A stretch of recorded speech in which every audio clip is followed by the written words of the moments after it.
Hey, Stefano, how are you? I'm doing well, but yourself, man. Good. So the retaliation did happen. We thought they would not do it, or at least I thought they may not do it after Trump's call to Netanyahu and Trump telling Netanyahu explicitly don't do it. And here we are. They're in the middle of doing it. Mm-hmm. So we got reports of cruise missiles being fired, as well as you can play the clip. Let me send it to you now, KK. Let me send it to you now. Cruise missiles, Yeah. as well as fighter jets in the air. Um, Targets include the Mehrabad International Airport, which was Yep. evacuated earlier tonight. What do you make of this initially from the initial reports we have so far? I mean, You're just again, it's what cutting you out. said. It's Oh, you're initial, so back. we really don't know how widespread and extensive this is. Okay. No, I was saying like it's initial strikes. We don't know how widespread it is. There's a lot of reports of. It looks like it's very expansive. It's outside of Tehran. At least the initial reports. We don't have confirmation yet, but it does show that Israel is not going to tolerate Iran conducting strikes at this. If they're going to conduct strikes against Hezbollah, they're going to do it. And there's a lot of things that I think the Israelis. I wouldn't be surprised if that report from Trump and the calls and the leaks might have been a little bit of misinformation, disinformation from the U.S. side of the Israeli side to maybe say to the Iranians that, hey, retaliation's not happening, keep your guard low, nothing's going to happen. Because the Israeli conducted a strike very quickly, very fast. And I feel like it's very hard to suspect that the Israelis did not coordinate the retaliation without the United States aware of it. At least in some way, shape, or form, the U.S. must have been somewhat aware. Maybe not approved of it, but at least the Israelis would have given a heads up to the Americans that, hey, this strike is coming, be prepared. But it shows that the Israelis are not going to allow Iran to conduct strikes against Israel. Unlike we saw with Kuwait, I think the Israelis say, we're not Kuwait. We're going to retaliate. If you strike us, we're going to strike back. Then the question is how widespread these strikes are. How does Iran respond to this? Do we see the cycle of violence going back? What's very interesting is the Iranians, a lot of the retaliations outside of the scope with the Hezbollah and Beirut has been more centered around Kuwait. They've avoided the UAE, which used to be the country they would target the most. It looks like UAE's retaliatory strikes served as a deterrent. They were striking Kuwait. It would be interesting to see, because the Israelis responded so publicly, if the Iranians conduct a retaliatory strike as well, and then we see another round of violence going on, or a ceasefire is announced, or like honored again. But I'm not surprised that the Israelis retaliated to the strike from the Iranians. So just some information on the targets. Attacks across Iran have so far targeted manufacturing plants, the Mehrabad Airport in Tehran, missile launch sites in western Tehran. There's also an air defense position in Kahrizak, Tehran, that was also targeted. There's reports that all the attacks were from outside Iranian territory. They're from above Iraq and the Mediterranean. No jets actually entered Iranian airspace. That's actually interesting. I want to ask you about that, why you think that is. So what do you make of the targets? So far, Mehrabad Airport, drone assembly warehouse in Najafabad, possible assassination attempts. The IRGC compound was struck, as well as a ballistic missile site in Tabriz. These are the targets that I've got so far. So the Tabriz one, I'm interested to see if when they say like a ballistic missile site, was that the area that they just did the launch and they just hit that area? I mean, one of the things we've kind of seen in the past is where Israel and even Hezbollah and kind of these games that they play, where the Israelis might hit an open field to say, oh, we retaliated and we just called the launch site. We will have to wait and see if that's what happened. Obviously, if there was an assassination attempt, that is pretty significant. The question is, who was the target of that assassination? And then the areas of the drone facilities as well are pretty significant. So regardless, I mean, I'm not necessarily surprised by the Israeli strikes. It looks like they're doing it in retaliation for the Iranian ballistic missile strikes that happened. And the Israelis want to send a message to Iran is like, we have free reign in Hezbollah. We have free reign in Lebanon. You cannot deny us that level of operations or our ability to conduct those strikes. We're going to do what we deem fit and what we deem necessary for Israel's interests. Obviously, Iran is going to respond accordingly, but the Iranian response shows that Israel, regardless of what Trump says publicly or what the press says, Israel is going to act accordingly. And to be honest, there's really not much the U.S. can do, right? If Israel and Benjamin Netanyahu decide we want to retaliate, they have the military capabilities to do it on themselves and on their own. and obviously Benjamin Netanyahu also has a lot of domestic concerns and considerations within Israel that he has to take into account. And I think a strike from Iran against Israel so publicly forces Israel to respond accordingly. That says a lot. For me, it caught me by surprise that Trump explicitly told Netanyahu not to attack. He actually, based on the reports, he said you can attack, but we will not join the attack. He also advocated for him publicly not to attack, said Israel should not attack. And despite all this, Israel didn't just attack. They attacked on the same day. They didn't wait a few days as Trump requested. So Trump said, look, let's at least wait till the negotiations. That's not too big of a demand. Say, look, you can retaliate just in a few days. At least that's what according to the reports, what Trump said to Netanyahu in the call. But I'm just surprised that Netanyahu decided to respond on the same day. And there's a reason for that, though. Israel needs to ensure deterrence is still there. It's known historically, whenever Israel's attacked, it will retaliate. And if it did not retaliate right now, it would be a pretty significant signal of weakness. But right, and there's I think also that's large plumes of fumes from the outskirts of Isfahan. There's large plumes of smoke. So we have Najahabad. You said you had Najahabad, Isfahan, Tehran, Tabriz. Those are the 4 areas right now that we have reports of strikes from the Israelis. And the airport in Tehran. That's the one that you mentioned. The Mehrabad, The Mehrabad airport. I mean, there's a drone manufacturing capacity. Yeah, the airport, they evacuated the airport relatively quickly. As soon as the Iranians struck Israel, they evacuated the airport. What do you think the target was there? I mean, it's pretty hard to say necessarily. I mean, obviously, we don't know. There might have been a military facility. It might have been one of those where maybe the Israelis felt that the Iranians were targeting Ben Gurion, so they're going to retaliate with a similar response package against that. There could have been military targets. I mean, it's really hard to say, but I think the Israelis either symbolically or militarily wanted to conduct a strike against the airport. But I wouldn't focus necessarily on the one, like where the strikes happened, rather than how geographically expansive it is, like Nishabad, Isfahan, Tehran. I mean, those are 3 different areas, 3 different cities of significant importance. Generally, a lot of them are associated, all these areas are associated with Iranian ballistic missile programs, right? Nishabad, Isfahan, and Tehran do have Iranian ballistic missile units that are active and prevalent. And and a lot of those strikes, probably from Israel against those targets, might have been in a way to send a message to Iran saying, hey, we know where you conducted these operations, these launch against us, so we're going to retaliate accordingly. And I wouldn't be surprised if that's what it is from this aspect of a tit for tat. They detected that the strikes from Iran occurred in those localities, those areas, and that's why Israel responded accordingly. The question, though, now is, does Iran respond to this as well? Right? So, and does that then cause kind of at least maybe a breakdown from the Israeli-Iranian ceasefire? And then the next question is, if there's a breakdown there, does the U.S. get involved? Or does the U.S. and President Trump say, hey, this is now back to summer like we saw in summer 2025. This is an Israeli-Iranian fight. We're not going to get involved. And I think that's the key question, right? Does the ceasefire hold? And if it doesn't, does it stay between Israel and Iran? Or does the U.S. get drawn into it? And that's the key question that we have going into the night. What about the weaponry that was used? Obviously, the ballistic missiles, the aerial ballistic missiles launched, as well as cruise missiles that were launched as well. So they've obviously fired them before, but both were used in this attack. And there was videos of cruise missiles flying over Beirut. Does that indicate anything at all? I mean, just the capabilities. We know the Israelis have these capabilities, rose from the cruise missile and an air-launched ballistic missile capabilities.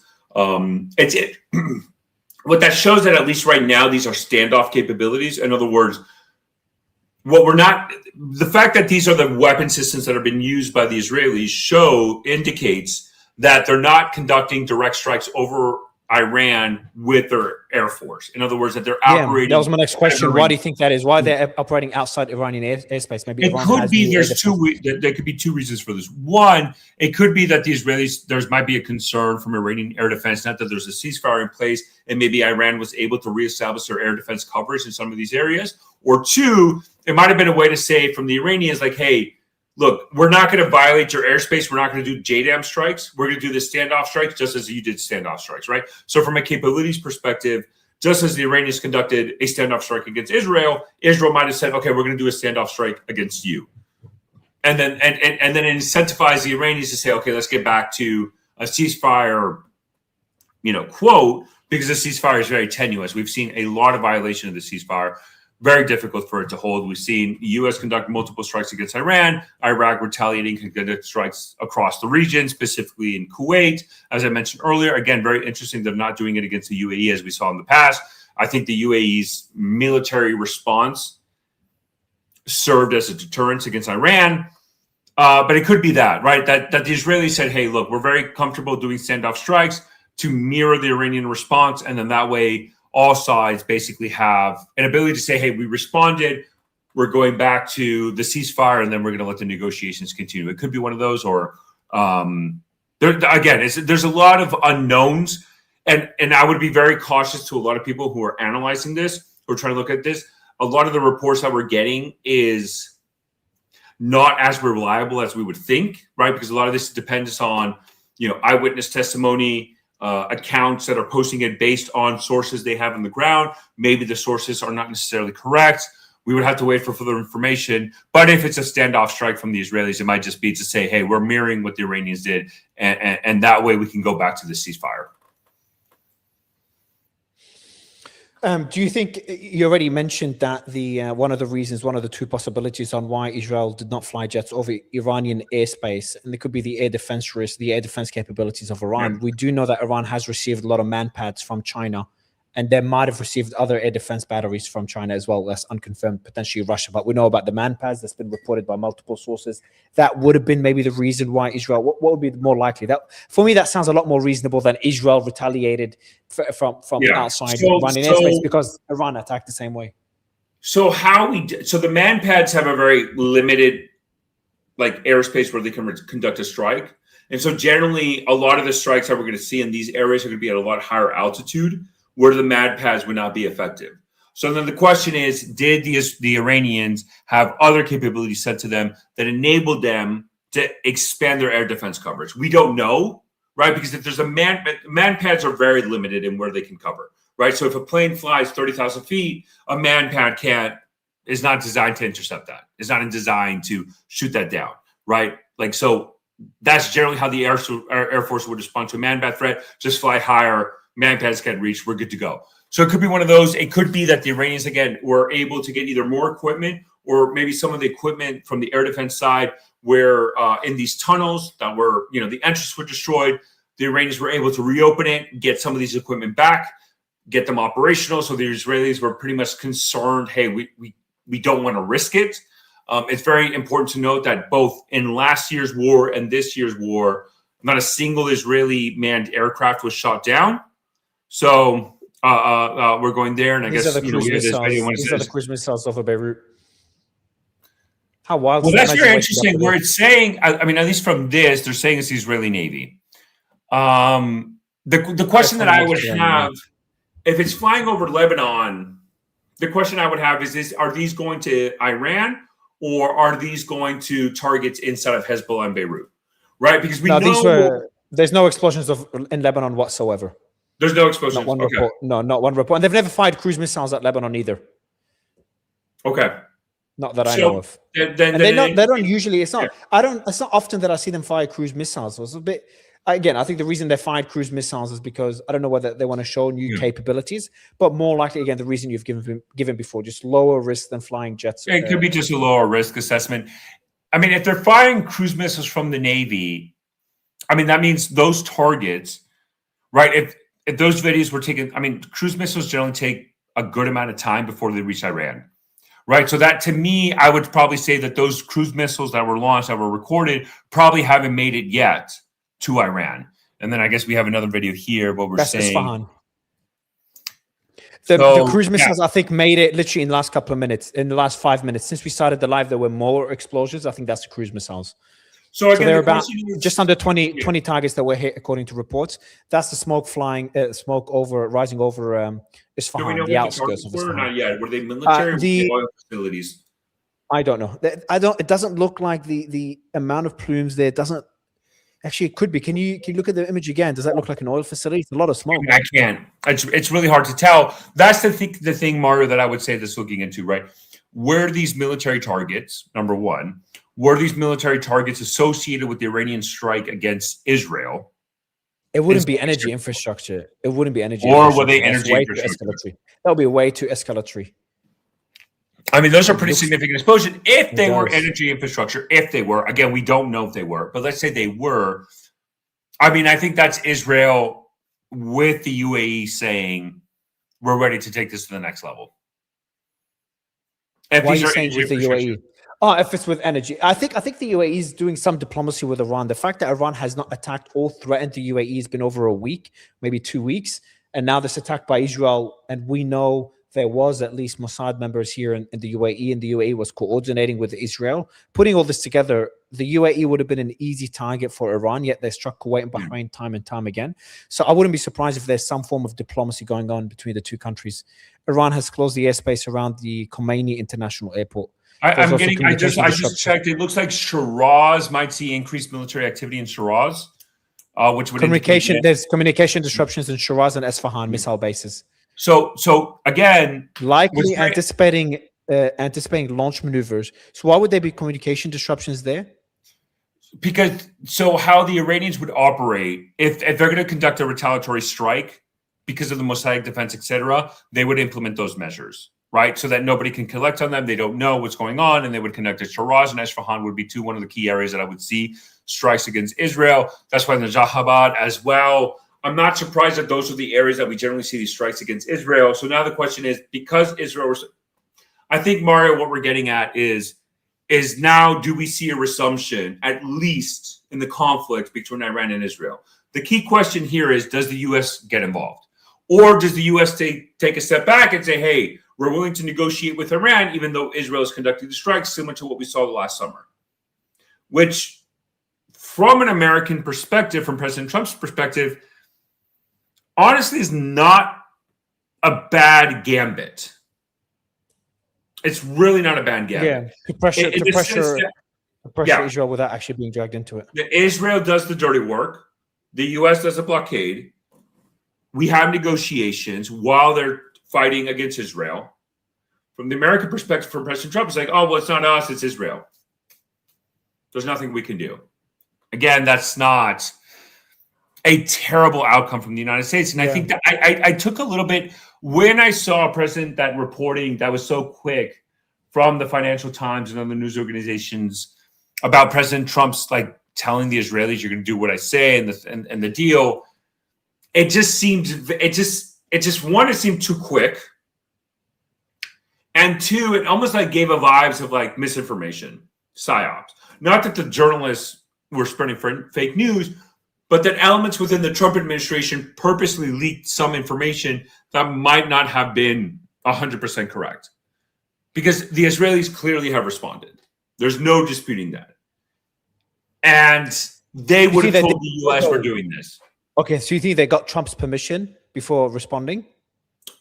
I don't know if they got Trump's permission, or at least the Israelis said, we're going to do this, and Trump didn't raise the red bell enough to stop it. Well, that's what one of the reports said, just to be clear. Yeah. One of the reports did say that Trump told Israel you could respond. I prefer if you respond in a few days, but if you respond, we will not join you. How many refueling tankers? I was looking at it earlier. They don't have, the US has about 20 to 30 in the region. I was reading it earlier. Israel has less than 10 stratotankers. Is that true? I don't know the exact amount of how many tankers that these really have, but they have a significantly less than the United States. I would say the US probably has more than 30 or 40. Oh, wow. Hog Island was apparently be careful because we've seen unconfirmed. Okay, because I would just be careful. We've seen a lot of the now, if Hog Island was definitely confirmed and struck, that would indicate that Israel is doing strikes against energy infrastructures. And that's where I go back to, I would not be surprised if the UAE in one way, shape, or form is also getting involved. I'd be very surprised if the UAE gets involved. They need peace. What are you talking about? Right, but Mario, like the thing, what I would say, we talked about this, and we talked about this during when the first time we saw the Wall Street Journal report, and your argument was, well, it's just one report of one strike. against the oil refinery. And then we got subsequent reporting indicating, no, UAE was a very active military player in the war. They conducted multiple strikes during the war against Iran. They were an active military combatant against Iran. And I think we just need to accept and acknowledge that there's a possibility that Israel and UAE are going to be more hawkish than the United States.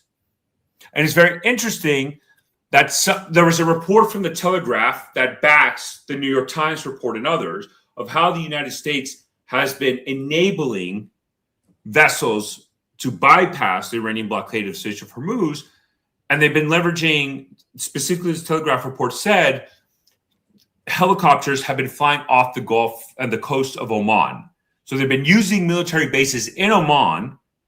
Apache helicopters have been flying out there to enable these naval vessels to break the blockade in the Strait of Hormuz. And it goes back to this argument that I always make is that there's a lot of public diplomacy, but public diplomacy is not reality. And I think a lot more is going on in the background. Again, we don't know if Kharg Island was targeted. We don't know if that would be pretty significant. Just to be clear, if Kharg Island was targeted, that would be very significant. It would be very significant. Targeting Iran's energy infrastructure. Now, to what extent as well? What was targeted? What was that? Was it some of the radars there that the US targeted earlier, or was it the energy infrastructure? I think that's important. Maybe one of the air defense batteries as well. I think that's the thing. If there was targets against energy infrastructure from the Israelis, I just would find it very hard to believe that at a minimum other countries in the Arab world will not be aware of it, specifically the UAE. I wouldn't be surprised at all. Israel has caught the Gulf before by surprise, and the Gulf have complained about Israel acting without their, what do you mean? Israel threw the UAE under the bus. Netanyahu was like, I was there meeting the president, and the president had to deny it. So I wouldn't be surprised at all if Israel acted without telling. I'd be surprised if Israel even spoke to the Gulf about it, because they don't want to. They don't want to. I just think a lot of we have to see what the strikes were. It could be where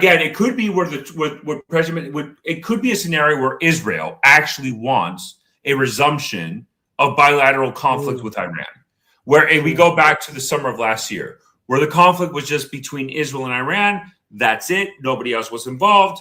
From an Israeli perspective, there's an argument to be made that they're very happy with that scenario, because then they can achieve a lot more objectives than they would have in coordination with the United States. And maybe do you think Iran will retaliate? I think yes. To what extent? The bigger question is. I think based on these strikes that we're seeing and how significant, based on the videos that we're seeing out there, I think Iran will retaliate. I think they would retaliate specifically against Israel, or they might retaliate against other countries to force those countries to get into Israel and say, hey, you got to stop these operations. And that could be another way. Got it. Man, I appreciate it. Thanks for joining on such a short notice. I appreciate it, Mara. Thank you so much. All right, guys, we have Larry Johnson and Robert Barnes joining together now to continue the coverage on the latest developments. So what we know so far is that cruise missiles as well as ballistic missiles were fired. Air-based ballistic missiles were fired onto about 20 targets in Iran.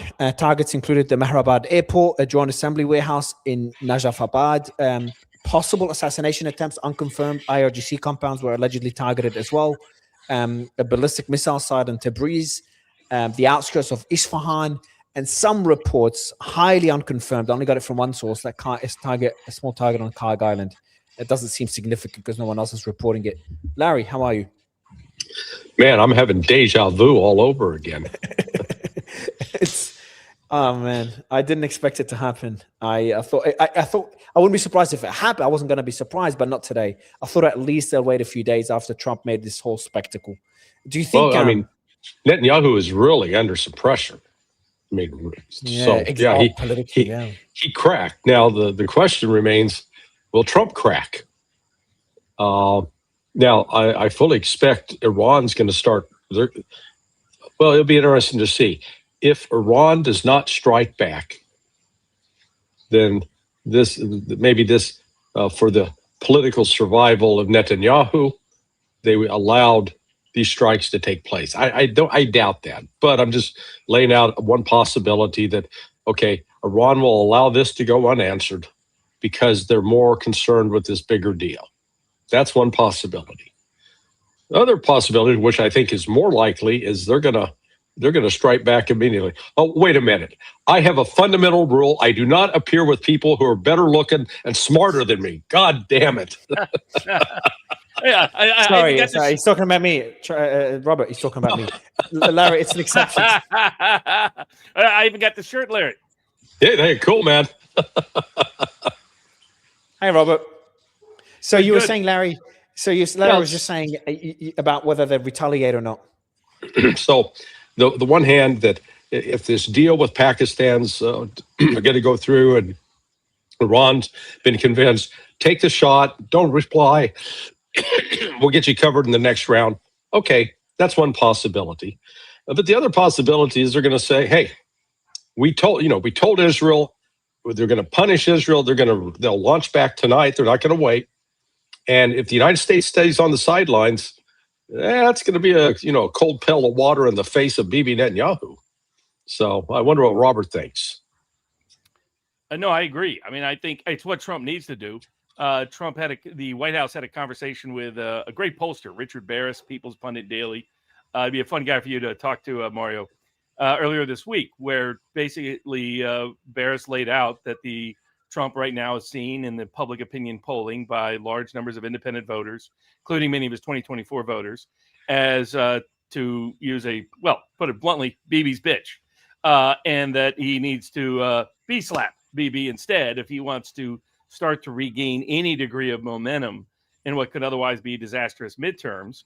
And between that and the at least whether they were bluffing or not, the possibility of Iran showing off nukes as a humiliation to Trump seems to have motivated Trump well. So this is a great opportunity for Trump to show he's not in the pocket of the dominated puppet of the Israeli lobby by letting Israel defend itself. And good luck with that.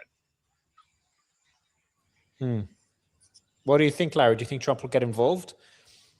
But first, do you think, Robert, do you think Iran would even retaliate to this attack? Just Larry, you think it's more likely than not, yeah? It may not happen, but I think, okay, more likely than not. Robert, what do you think? What would you vote on that one? Yeah, I mean, it makes sense. I mean, they need to show deterrence so that this doesn't keep happening to them over and over again. So it's quite clear where their mindset and mentality is.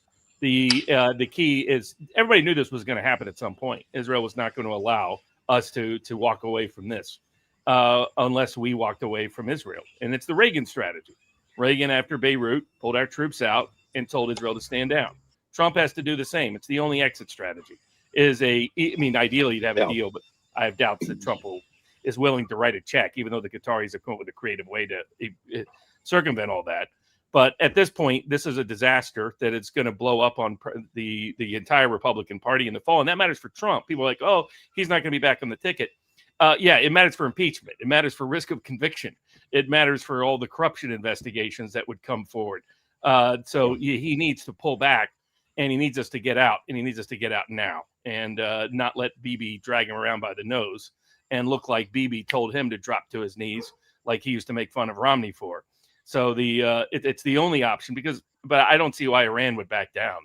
It's not in their interest to do so at this point. What do you think, Larry? Yeah, no, I agree. Look, Iran they've been Charlie Brown too many times, and with Lucy holding the football, and they keep falling on their ass. They're done falling on their ass. They've made it very clear. We've got our demands. Demands are quite clear. They really boil down to 5. Unfreeze the assets, lift the sanctions, stop killing the Lebanese and the Palestinians, for that matter. Recognize our control over the Strait of Hormuz is critical, and lift your blockade. Those 5 things. And it's not like they look at, it's not like they're some aspiring new car buyer and they're going to make some concessions here or there. They may be willing to pay a little more. No, those are their demands. Those are like fixed in stone. It's like what the Russians have said with respect to their demands. And this is a common problem we're seeing in the West with both Russia and now Iran. We don't listen to what they say, and we don't take them seriously.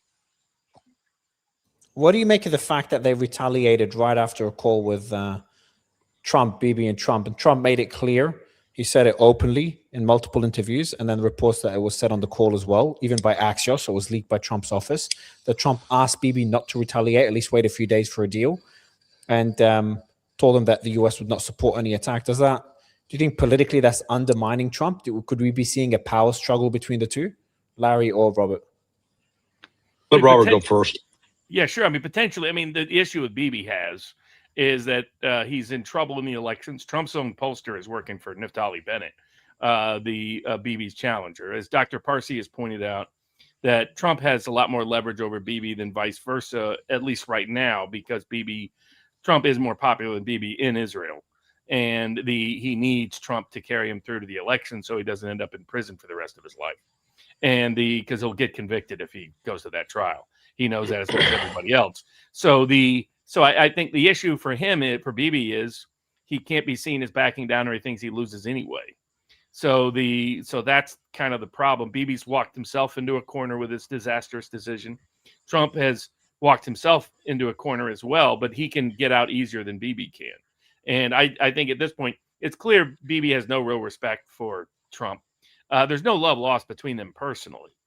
This has been about Trump's own delusions and declining mental state and donor class driven politics more than it's been a personal relationship with Bibi. Remember, Bibi was the first to recognize Biden during the contested election. People go back, I think it was Newsweek or Time, after October 7th, Trump was floating the idea that that was at some level an inside job. So that was the degree of, so there's no love lost there. But the Israel lobby has a lot of influence because of how much they've donated. But at this point, what good is that if Trump, the only utility of that is if they can buy the midterms. And it's becoming clear that they can't if we stay in this war. So Trump's main motivation is mitigate the losses in the midterms so he doesn't go through 2 years of impeachment investigations and potential conviction and removal. And so I think Trump's motivation is to get out. The logical thing is to get out. The strategic thing is to get out. And that means, if Bibi won't stand down, then Trump's got to just withdraw in a meaningful way. Otherwise, we're stuck here for another forever war. But guys, Larry, one thing we're missing is Iran said if Israel attacks them, they'll retaliate against Israel and the US. So didn't Netanyahu just drag Trump into it if Iran delivers on that threat? Not necessarily. We don't know if the United States provided any assistance. Because, before I was thinking only the KC-135s. I forgot cruise missiles launched from submarines. So there were some things Israel could do on its own without the United States assistance. If we still don't see Iran retaliating against the Saudis and Qataris, and we need to keep an eye on that because Iran certainly is. They're monitoring it, and if they think the Gulf Arabs are going to pile back in, including the Emiratis, then they will target and hit them too. But I think right now they're going to confine themselves to hitting Israel. And I could see one scenario where Trump will say, "Oh, well, look, this is between Israel and Iran. We got no dog in this fight," and try to stay out of it. And then he'll say, "Hey, I got a nuclear deal, so it's no longer, the nukes are off the table. Yay, look at me." That's a possibility. I can't, the Pakistanis still are insisting, "Oh yeah, we got this, baby. We got this in the bag. Trump's going to come around. He's going to sign off. The nuclear issue will be resolved." Because from the Pakistani standpoint, they're playing a long game with under China's direction, where they're going to create a military alliance of Egypt, Turkey, Pakistan, and Iran, with the Saudis tagging along, but they have no force to speak of. Yeah, I think it was your guest, Mario, that called it the Islamic or Muslim NATO, which I thought was a good little phraseology. I can tell you other people in the White House that are, since not just, Trump's been playing games with the markets and all that, but other people in the White House thought this past week that a deal was imminent. They really did think the deal was imminent. So that's what people who, now that Trump has rug pulled so many of these deals that the people have been burned a lot. But they really did think this was the final aspect because Trump isn't going to take the risk that Iran is bluffing about whether they could quickly develop or have nuclear weapons. He's not going to take that humiliation disaster. That matters far more to him than a lot of the other stuff. And secondly, now knows from the polling data that the money isn't going to save him in the midterms. So all the Israeli donor cash isn't enough. He needs to get out of this war. The longer he drags in, we've already emptied the reserves. We're a net importer of crude oil, of heavy crude. We're not a net exporter of heavy crude. We've been basically subsidizing the whole world by emptying not for our markets, but for foreign markets. And it's all about to hit come July. I mean, he doesn't want people on the July 4th holidays paying $5 a gallon gas. He doesn't want the 10-year to be approaching 5%. It's already over 4.5. It's floated back and forth above that rate, which is his squeal index or taco index or pressure index, take your pick, from Deutsche Bank. He previously has not been willing to take that. And then there's more talk of the interest. I mean, you saw what happened to the markets on Friday. They saw that they now think the Fed is going to raise rates despite Warsh's promises otherwise. Warsh is totally untrustworthy on that, but he hoodwinked Trump, and he's a son-in-law of the Estee Lauder family and all that jazz. So that's how and Trump is obsessed with people who look the part, which is really dumb, but it is what it is. He's going to raise rates, and it's probably been tipped off to that. So he's not going to have that going for him either. So he needs to get out, and he needs to get out quickly. And he needs to prove to the world and prove to America that he can't get dog walked by Bibi whenever Bibi wants. So this is a perfect opportunity for him to do what Joe Ken has been advising from day one, which is tell Israel to stand down, or at a minimum, we step out of it. I mean, if we were to cut off Israel's money or aid or all the rest, I mean, to be honest with you, all Trump's got to do is start bashing Bibi in the Israeli press, and Bibi's done. So Trump has got all the leverage, and he's got to use it. Larry, is it possible that this is, by the way, there's just reports now, nothing too surprising, Israel's bracing for retaliation from Iran. Obviously, that's expected. The targets that we know so far, the airport in Iran, drone assembly sites, possible assassination attempts, air defense batteries, these are the targets. Everything's unconfirmed that are being reported. Could this also, as a scenario, this is all planned, Trump okayed the strike on Beirut because there were reports that he gave authorization for that strike, knowing Iran would retaliate. And then he pretended to tell Netanyahu not to attack to make sure the U.S. is distanced so Iran does not retaliate against the U.S., but gave the go-ahead for Israel to retaliate and retaliate pretty aggressively as well. Knowing Iran would now retaliate, and that tit for tat that we might continue to see over the next few days would be pressure against Iran to accept a deal, because Trump said a deal is near 3 to 4 days, based on a statement he said earlier today.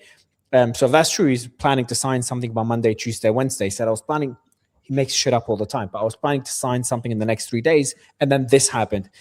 So is it possible this is all planned? I know for me it seems unlikely, but it's not too out there, to be honest.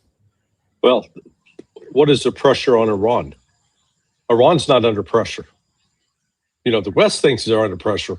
Oh, they're having rampant inflation. Oh, their trade is falling off, and it's like, guys, when you step back and look at the map, you know, their trade with Russia's gone up, their trade with China's gone up, their trade with Pakistan's gone up, and they're making more money off of the sale of oil that's coming out of the Persian Gulf.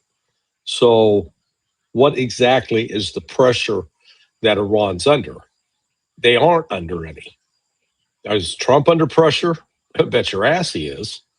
And even if Trump, in his declining mental state, doesn't realize how bad things are, there are people around him that I think are at least now have stopped denying what's going on and recognize that there is a big shit sandwich that they're going to be eating come July. And it's not just the gas. I mean, I was amused the other day reading. They said, "Oh, the Strategic Petroleum Reserves at its lowest level since 1984." I go, "Yeah, that was the year they started filling it. That means it's empty." The same with 25% of the world's liquid natural gas is still off the market. 35% of the world's supply of urea and sulfur off the market. 44% of helium off the market, and that gets into this complex. You need the helium to make computer chips. You need computer chips to put into computers. You need computers to put them into data centers that are driving AI, supposedly, except we now got fewer computer chips, which means fewer computers, which means less computing power for the data centers that everybody's bet the market on, which is a huge bubble waiting to explode. That's a whole nother issue. So again, it's not just one area of economic chaos. It's multiple areas. And, the financial press and a lot of, mainstream financial analysts, they keep whistling past the graveyard of this. And so, when it blows up, it'll make 2008 look like it was just a minor, a minor overdraft to somebody's checking account. It'll be, and that is what's going to sink the Republicans. Yeah, Robert, the big question now, the US is already commenting, the White House is saying the US had nothing to do with the attack, was not involved in the Israeli strikes. And a US official already told Axios that Israel's wave of strikes in Iran was, quote, limited in scope.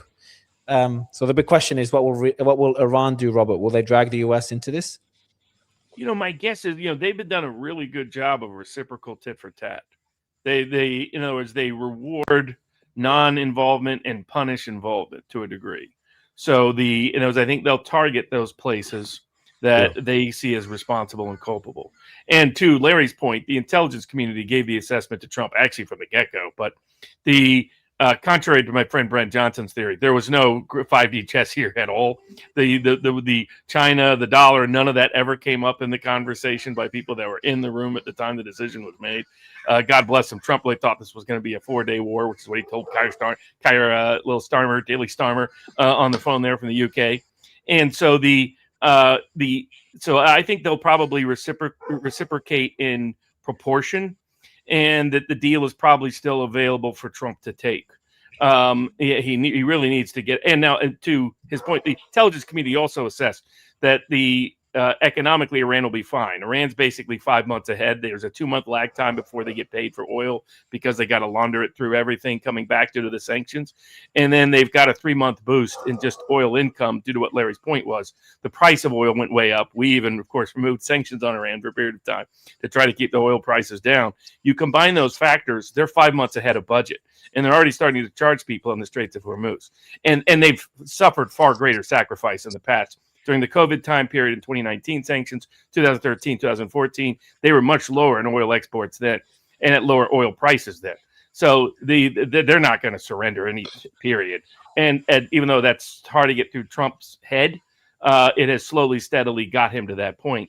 And the risk of them going nuclear has woken up his slumber in that regards. So I think probabilities are that Iran reciprocates, but we don't get involved and they don't hit the U.S. at this moment.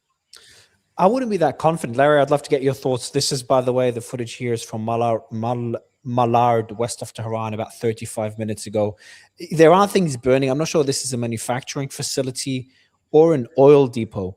Because there was another, KK, can you play the video of the massive plume of smoke we played earlier? Me and Steph were trying to figure out if it's energy infrastructure. If you can play that one. Because that would be very significant if they did attack the energy infrastructure in Iran, because Iran would retaliate, as you said, Robert, tit for tat. Now, Robert, on the point of, get your thoughts on it, Larry, is that Iran has been retaliating horizontally throughout this entire war because when it strategically makes sense to build deterrence and have escalation dominance. So the Iran right now is different to the Iran before 2 weeks ago, before Project Freedom, or before the ceasefire. Before Project Freedom or the ceasefire, Iran did not have escalation dominance. They were responding tit for tat. And then after Project Freedom, they were responding at 1.5 to 1 ratio. They get attacked in one of their radars. They strike Kuwait and Bahrain with like 6, 7, 8, 9 missiles. And I feel this is the Iran we're seeing right now. One building gets struck in Dahiyeh. They fire 15 missiles, I think it was, onto Israel. Now, I understand those missiles are retaliation, not only for the building in Dahiyeh, but all the breaches of the ceasefire that Israel has conducted since the ceasefire by striking Lebanon. But still, it's a pretty significant attack. So taking that into consideration, Larry, how Iran is not responding proportionally at the moment with escalation dominance. And number two, how they retaliate horizontally by dragging in the countries that strategically make the most sense. By the way, this is the strike, the image that much. This is a lot of plume, a lot of smoke there. Massive plume. This is in this one. Where is this one? This is on the outskirts of Isfahan. So I'm not sure whether this is a production facility or oil infrastructure. I really hope it's not oil infrastructure, because then we're screwed. But my question is, could they drag in the US? Because strategically, I know I asked you that question already, but what do you make of the argument that strategically it may make sense to pressure Trump, to pressure Bibi? Well, they're trying. I mean, they're absolutely trying. Look at that strike that took place in Dahia. That was not a big strike. Exactly. That was designed to say to Iran, okay, you claimed you're holding 4 aces. We're calling you. And Iran says, there's our 4 aces. Boom, hit them right back. And then, but Israel's calculation was, okay, this will sabotage this peace process. This will force Trump to come to our side because he's not going to stand by and let us be attacked by those Iranians. And then Bibi gets on the phone with Trump, and Trump says, "Oh, you guys want to retaliate? That's your business. Go ahead, we're out." And Bibi's then caught when he was getting blasted by the right wing, the left wing, the center wings, of his across the spectrum. They're basically saying, "You're being a big pussy. You gotta fight back." Okay, so now he's done what they wanted him to do, and now Iran is going to do Iran's thing. They're not going to be the last one to get hit. They're going to throw the final punch. And so Israel's going to punch them. Iran's going to punch back. Israel's going to try to punch again. Iran's going to punch back, but Iran is they're not stupid. They're very selective in what they hit. And they got to make sure if they're hitting you, they got a reason. That is I mentioned previously that what they hit in Bahrain the other night. I can't go into the details. All I say, it was an incredibly... It's $1 billion radar, Robert. A radar worth... No, I'm joking. Yeah. I'm joking. Go ahead, Larry. It's much more than that. It panicked the Joint Chiefs. Panicked them because it just... Nobody, only very, very, very few people. I'm told it was a very compartmented program. And even the person that I heard this from wasn't, I didn't know about, wasn't able to talk details, nothing about that, but just that he was saying, man, my bosses are freaking out.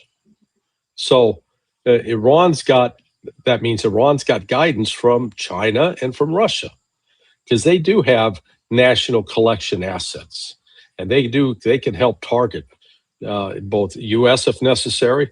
But right now, it does not appear that Iran is wanting to attack the U.S. in a way that'll force Donald Trump to come back in.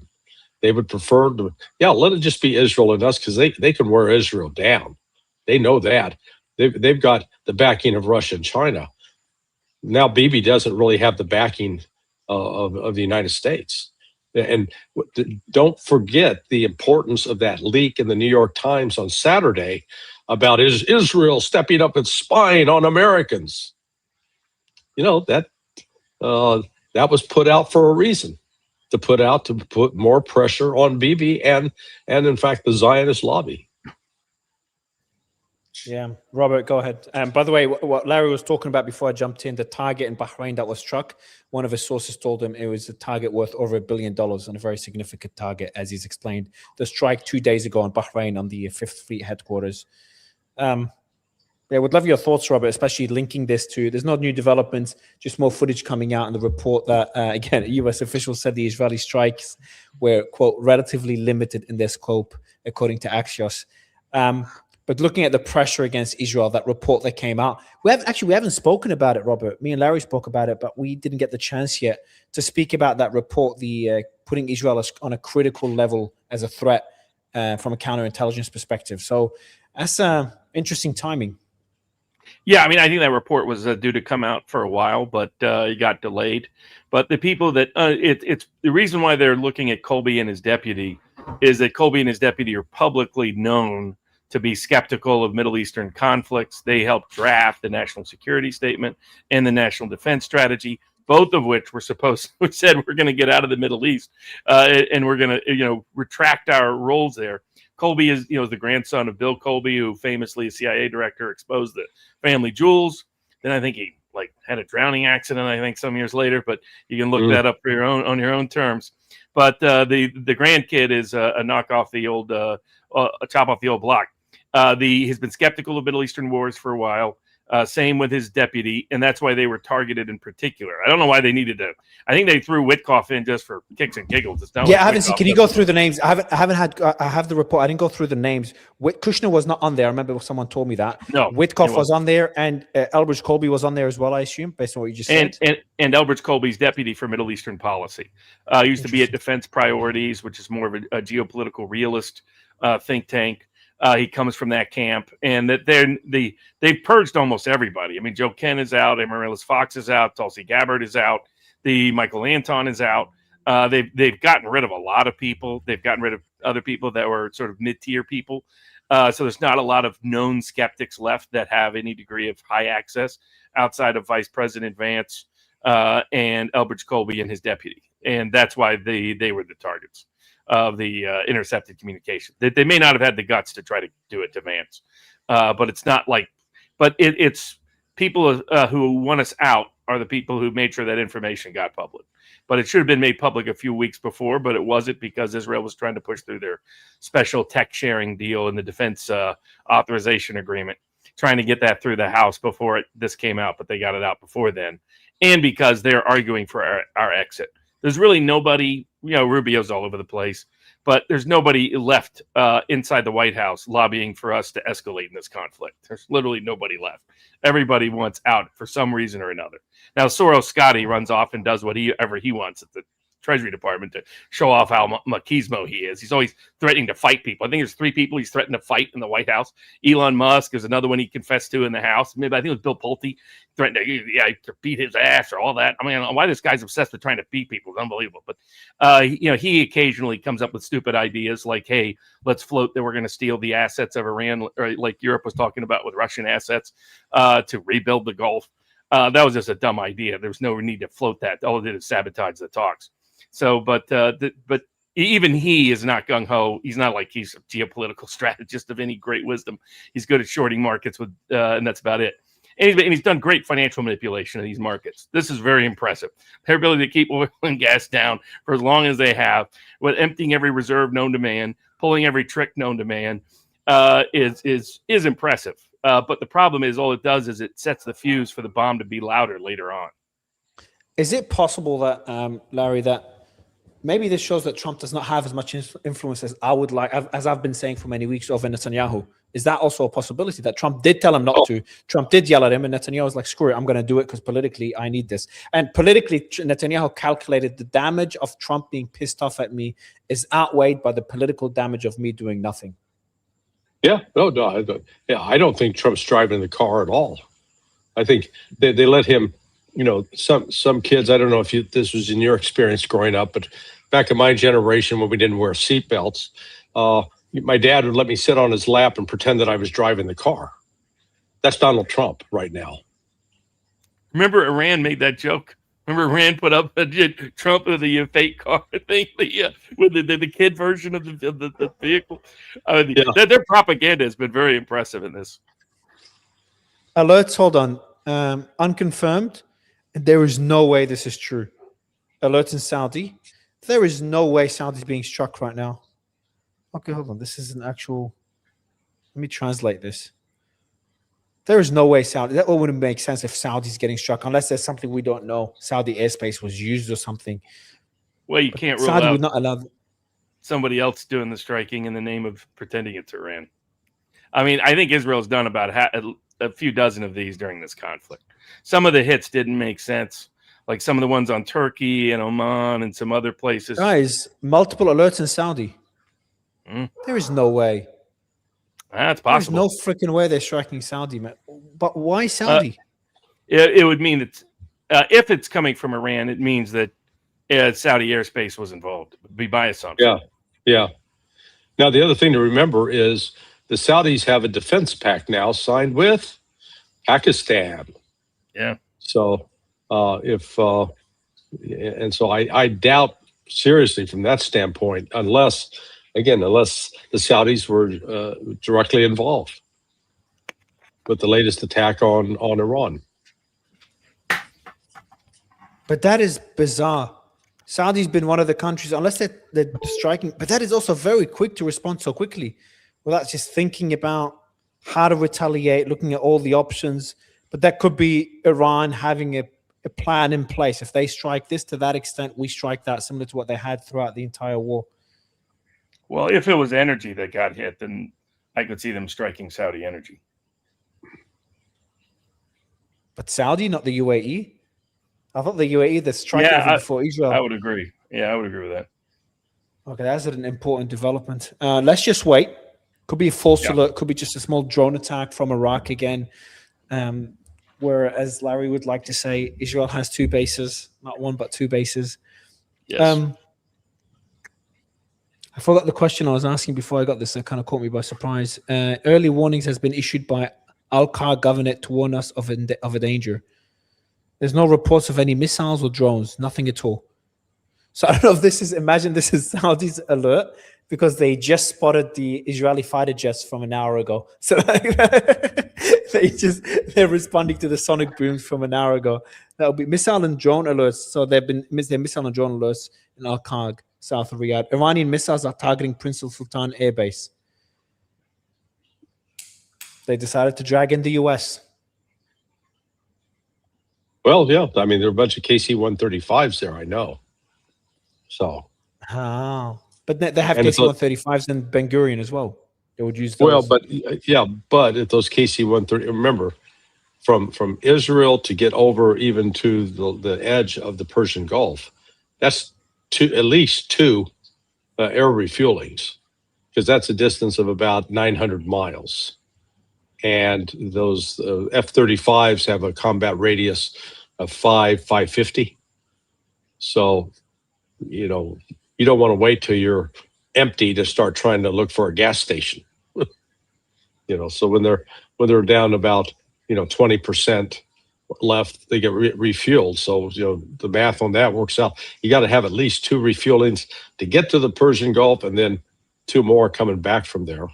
So that means they would have, if they took off from Prince Saud, then the Saudis were involved. Right. Wouldn't shock me, sadly. It shocks me.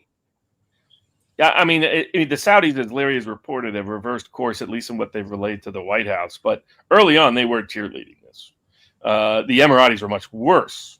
But early on, the Saudis thought this would make them the kings of Arabia, and discovered midway through otherwise. And I mean, if the Saudis and Qataris want this to end, just announce that they're going to expel the U.S. military presence. They can't do it that quickly, but the repercussions, you can't just do that. It's a long-term process. They don't do it publicly, etc. That takes time. I know that's their protocol, but under these circumstances, well, I mean, as long as they're willing to keep taking the hits, okay. But if they really wanted to stop and they wanted a cessation of hostilities, they've got to make a complete transition. And the quicker they make that, the better, because they're not dealing with, in my opinion, somebody who's acting with the best decision-making capacity in the White House. So they can't depend on that. In the past, they could. They can't now. And I don't know how much they appreciate that. I think it's a growing appreciation. And as Larry has reported, the Israel lobby, they're starting to realize Israel is the great threat to Middle Eastern stability, not Iran. Yeah, I'm really surprised, guys. Like it's hard to say. I did a post actually. No, the war has not restarted. I still think that, but it's really difficult to say that when you've got a massive missile barrage against Israel. Israel then attacks Iran with ballistic missiles and cruise missiles, and then Iran within an hour attacks Saudi, the American base in Saudi. Which, remember, during the war, Saudi was like the country that Iran would attack last, or would attack the least, putting Oman aside, the allies putting Oman aside, among Qatar, Bahrain, Kuwait, the UAE, and Saudi. Saudi was attacked the least because it was, some people said it's politically Saudi was against wars. We see multiple reports that Saudi wanted an end to the war. They might have advocated for the war at the beginning, according to reports, but throughout the war, it was the UAE and the Saudi that were disagreeing. The UAE wanted the war to continue. Also, Saudi's got the biggest military in the Gulf. So some people were speculating that Iran did not want Saudi to get involved directly. They didn't mind other Gulf countries. But to strike Saudi right now, I don't know. It's just bizarre. I really can't connect the dots at all. Do you think the U.S. Go ahead. Yeah, I just say if they're going after Prince Saud Air Base, it's because of the tankers that are there. I mean, I know my neighbor's kid is one of the pilots, or what unfortunately, I think he's back in the States right now. He got leave because his wife was having a baby, so he didn't have to stick around. But what he told his father was it was a shit show and a hellhole. The reports of at least 2 explosions heard near Prince Al Sultan Air Base. So it's near, so I'm assuming these are potential interceptions. Do you think I don't think the US would retaliate. Do any of you believe the US would get involved with this now that their base is struck? Their bases were struck in Bahrain and Kuwait, and they did not get involved. Well, it's not their bases, but it is U.S. equipment.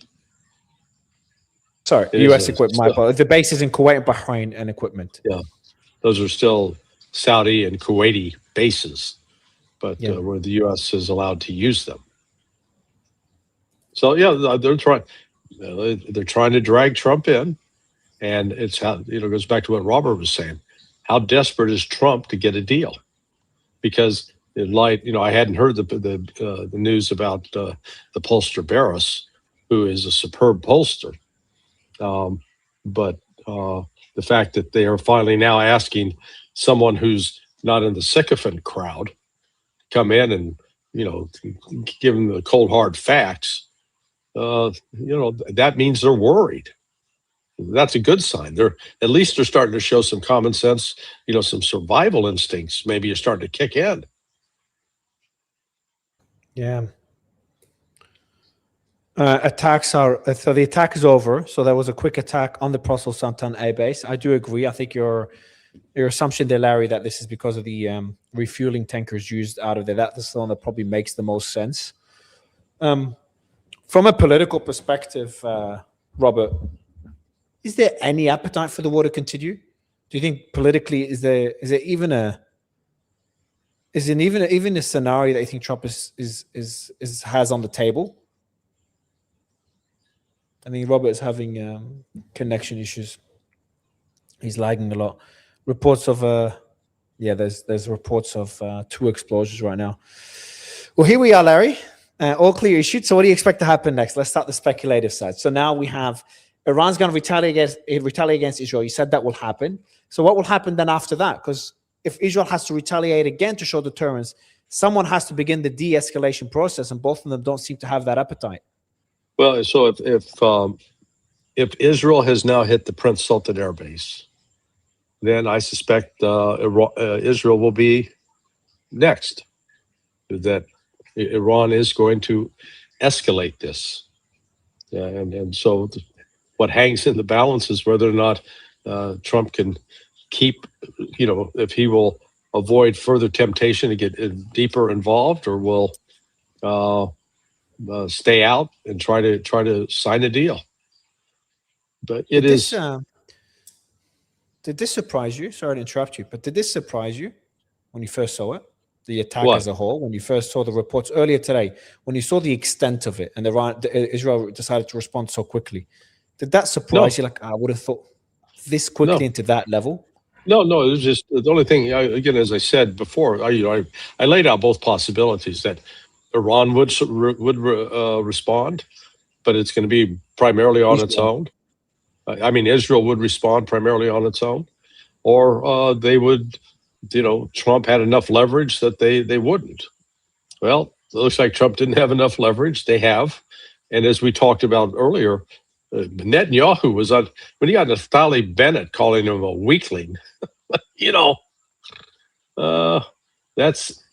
That's all domestic politics playing right there.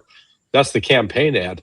Yeah, vote for me for president. I'm not a pussy like Bibi. I'm not sure that that'd be a slogan that would get past the censors, but I'm trying to find the statement that Naftali Bennett made. It was Naftali Bennett and another opposition leader that put Netanyahu on the spot. And their statement was really powerful. They're like, this is the time to show that you care for the Israeli people and you're able to defend Israel, putting Netanyahu in the corner. I'm going to try to find the statement because it was a pretty powerful statement, giving Netanyahu no choice but to respond. Otherwise, he becomes Trump's bitch in Israel. My worry is that the extent of the attack forces Iran for retaliation. That's not a symbolic attack. It was not symbolic whatsoever, despite that U.S. official telling Axios it was a limited attack. But the question I have for you, Robert, is I want you to put all the pieces together on everything we found out in the last week. We've got the Section 224, whatever, in the legislation that will merge the US and Israeli military. Then we have that report of Israel being a critical threat. When I checked on Grok, which countries are labeled critical threat? Russia, China, Cuba, North Korea, Iran, and Israel. So you got these two things that just happened. And now we have the call with Axios as well a week ago. And now this call again yesterday with Trump, where Trump quickly said, he even said, yeah, hold on. Yesterday, he literally said, he was asked about if Netanyahu could sabotage the deal, will he accept the deal? Netanyahu will do whatever I ask him to do. I decide what happens. I decide. I make all this. I'd make a decision. I make all decisions. Something along those lines. That was just hours ago. And then we get this. Can you try to put all these pieces together and just try to explain what is going on? Because there is a lot of contradictory pieces of developments on who really is calling the shots and to what extent and what is happening behind the scenes. Yeah, I mean, I think that everybody around the president knows he needs to get it out, and whether that's through just an exit or some form of deal that says, well, we're going to. The attack on Saudi is over. Oh. But do you know what I mean, Larry? Do you know what I mean? Like how it's contradictory? Because on the Axios call, Trump put him in his place. On the Section 224, according to Axios, according to Axios, exactly. Let's be. Yeah. But no, look, Trump even saying in an interview that's true. That's Trump. Yeah. Just that alone, even if it didn't happen, that's a slap in the face. But then you go back to the NDAA, whatever Section 224. That's a slap in the face to the US. That's Israel managed to put in a clause to merge with the US military. That's probably, just to be clear, this is more consequential than everything else that happened in the last 2 weeks, including these attacks. Just put that into perspective. But it's not as sexy as everything else. So that's Israel slapping the US in the face. Then what happened earlier today, it seemed like Trump was slapping Netanyahu in the face. But it's an old adage of, the US president's talk the talk, but Netanyahu at the end of the day does whatever he wants. A lot of guests have told me that, and we just saw it unfold now in front of our eyes, because what just happened now is Netanyahu slapping Trump in the face and just going and attacking Iran, contrary to what Trump requested publicly from Netanyahu. So they are contradictory things.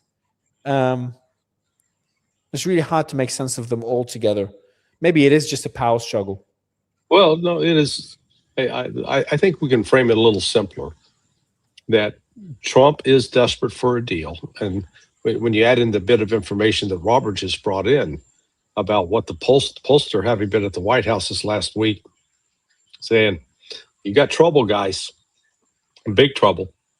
And so they're more motivated than ever extricate themselves and not be seen as carrying water for Israel. So far, Trump has succeeded in doing that, at least with the public messaging right now. Now, Israel, though, is also an actor here, and Israel recognizes if the United States pulls the plug on us, we are in trouble. Therefore, we got to do everything in our power to put as much pressure on Trump so that he doesn't pull the plug on us.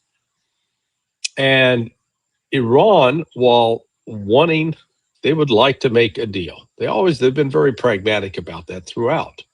They're not, these crazed Islamic fanatics that, run around the streets saying, can we find a homosexual to hang from a crane? They'd like to get a deal too, but they're not going to surrender themselves. They're not. There's not a deal at any price. No, they got a price. They've laid out what the price is, and it's a take it or leave it deal for the United States. Take it or leave it. And the U.S. can posture, and they can say, "Oh, we're not going to give them no sanctions relief and not returning any money, and the frozen assets and all." But the key economic factor here remains: who controls the Strait of Hormuz? Iran does, not the United States. And there's nothing the United States can do to open the Strait of Hormuz. There's still some who believe, oh, yeah, we can do it if we just use this kind of attack Karg Island or whatever. Go ahead, guys, try it. It's not going to work. You've been warned, but there are always those people like young kids. The mother says, "Don't touch this stove; it's hot." And there's always a kid. What does she know? And then all of a sudden they get burned and they're crying. Did you So just say that Iranians are not some crazy? I gotta highlight. I was waiting for the time. They're not some crazy people trying to find gay people to hang from a crane. Someone should Yes. clip that and Yes. post it. Something. Yeah, Yeah. I mean, but that's the meme that's passed in the West. It was, They got to wrap women in hijab, and if you're not there, they'll kill them. I mean that's the narrative that was produced with the one young woman that died in police custody. She apparently had other medical issues that impacted, and it wasn't because she got beaten up by the police. But great fodder for a narrative in the West. So, this is we got to see how this plays out over the next couple. There are a lot of ways it can go. I'm not standing here saying I'm Nostradamus, but if as I look at the whole lineup, I think while the Pakistanis are sincere about wanting to, and they believe they've got it lined up for a deal, while Trump is desperate for a deal, I still think there are too many variables there with respect to unfreezing assets, lifting sanctions, control of the Strait of Hormuz, but most importantly, what happens in Lebanon and what happens now to the Palestinians, because Israel has now used this attack as an excuse to basically start the starvation of the Palestinians all over They again. did. Unbelievable. And I think Iran is now in a position saying, no, we're not going to stand by and let that happen. I'm just removing the Bluetooth from my phones, because if they just attack Saudi, I wouldn't be surprised if the UAE is next, but and possibly other Gulf countries. So I'm turning off the Bluetooth so the alarm, if it doesn't take away my AirPods or the volume from you. Now, what I'm trying to figure out, and I asked my team, and to be honest, on the just the Saudi attack, I can't make sense of it. So in terms of whether it's the refueling tankers, the Israelis, the US officials told Axios now they were not part of this attack. Obviously, they could be lying, but they don't need to be part of the attack. Trump made it clear they don't need to. Israel doesn't need them. The attack didn't involve many fighter jets. It didn't involve many sorties over Iranian airspace. It's a quick attack, cruise missiles, air-based, air-launched ballistic missiles. And they have about, I think I checked it when we were doing the last show, 7, 9 refueling tankers, whatever it is. So they have enough to conduct the strike. So then the question would be I could be wrong. So maybe I'm wrong with the information I've shared. But if this is right and the US was not involved, then I don't know why they're striking Saudi. But there could be a lot of things happening politically. Maybe, again, Saudi airspace was used, but they don't need to use the Saudi airspace. So I don't know. It's honestly bizarre, unless there's something diplomatically happening. Because remember when UAE was getting struck time and time again, we didn't know during the war. We all speculated. Then it became clear through reports, and even the Iranians said that, number one, reports came out that the Emiratis were attacking them. Number two, Netanyahu himself came here. Number three, the Iron Dome was deployed. The Israeli intelligence were here. And lastly, the Emiratis, according to multiple reports, were the most hawkish against Iran. So I don't know if we'll get some information of something happening with Saudi, but again, that would be surprising. I'd be surprised if it was Kuwait, Bahrain, or even the Emirates. I would probably be able to speculate what the reason was more than this one. Right, and let's entertain another possibility. That there's a backdoor deal between the Saudis and Iranians, that the Iranians who get to take out Prince Saud Air Base, and then the Saudis have to tell. And the Saudis say, guys. Oh, wow. Hold on. Already there's retaliation against Israel, apparently. Oh, my God. Just, guys, take a day to think about it. Wait, who predicted that? Oh. Oh, man. Like, I appreciate the optimism of youth, and there's nothing wrong with being young. I was once like you. No, to be honest, and this one I was not as optimistic. I was optimistic. Yeah, there's missile launches from Iran now to Israel. I was from Yemen. Oh yeah, Yemen. So Yemen's getting into it now. Bab el Mandab going to close. Oh my God! Look at this. Everything's pam, pam, yeah. pam. So the Yemenis had said earlier today, the Houthis. I saw a post on Telegram that says, "Hey, we're standing by, ready to launch. Let us know." And I guess Iran has said, "Okay, go ahead, guys." Can't believe this is a big fucking this is a big FU to Israel and the US and everyone, because the Houthis they took them a long time to get involved in the last war. It took them weeks. They got involved at the end, very limited way. This is a clear message to okay, so now I was optimistic that Israel may not strike Iran or will not be that significant. I'm still optimistic that the okay, there's a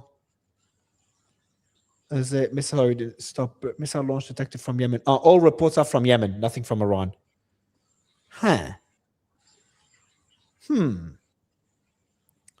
That's interesting. They're messing with us with what we predict will happen. They're like, all right, Iran now will retaliate against Israel. So what happens is Iran retaliated against Saudi so far. Obviously, they're going to strike Israel later, I'm sure. And then the Houthis attacked Israel. It's like you can't predict these things anymore. This is wild. Yeah, well, it's detected targeting central Israel. Alerts are going off in central Israel right now. One ballistic missile has been launched from Yemen. Yeah, well, and it also looks like they'll Iran too is launching. So I haven't gotten that report yet. I haven't gotten that one. There were reports initially that Iran was launching, and then they deleted them quickly. So I don't know if there's a new one now. Yeah, so initially, go ahead. AMK mapping. Have you looked at that? I know these guys. Yeah, they're good. I'm not looking at that one, but no, they're a good one. Yeah, so they're the ones that said. I would expect them to attack. If Iran attacked just now, Saudi and the Houthis attacking Israel. Yeah, mapping AMK mapping is the one who corrected. Initially, they said Iran, and then they said it was Yemen, not Iran. Yeah, everyone seems to have made that mistake. But I would not be surprised if Iran attacks Israel now. That's pretty imminent. So yeah, the Houthis have just joined the chat. So that says a lot. We know the Bab el-Mandeb Straits is on the table again. That's a reminder. Yeah. Well, remember that. Let's go back to a week ago Thursday, and when we got the news. Pepe and I got the news about the results of that Security Council meeting in Iran, and then Pezeshkian's call to Sharif, Sharif's call to his foreign minister called Marco Rubio, told him that. Then there were public statements by IRGC saying that any further attacks on Beirut, there would be retaliation, and that the Israelis should clear out of the north. The north of the occupied territory is the phrase they used, and noted that the Houthis they'd closed the Strait of the Bab el-Mandab. That would be closed. So they said all this. They said if this happens, if you continue to keep the blockade, you continue to attack in Lebanon, then these are the consequences that will result from that. And ergo, here we are. You know what's funny? Trump is probably asleep right now. So Netanyahu waited for Trump to go to sleep and then decided to attack Israel so he could attack Iran. So he could do as much as he can before Trump wakes up. Trump's like a vampire, man. He doesn't sleep. True, I've heard that as well. He's like you. He stays up all night. They're targeting Tel Aviv in the attack. Yeah, it'd be interesting if the Houthis end up closing the Bab el-Mandeb Strait, because that would be that's something they haven't done through the entire war. Airspace. Hold on. So let's see if it lands. But yeah, so that's something they haven't done through the entire war, and that would shake up the markets. Mm-hmm. Let me see. Yeah, what are the future markets doing right now? That's what I'm about to check exactly.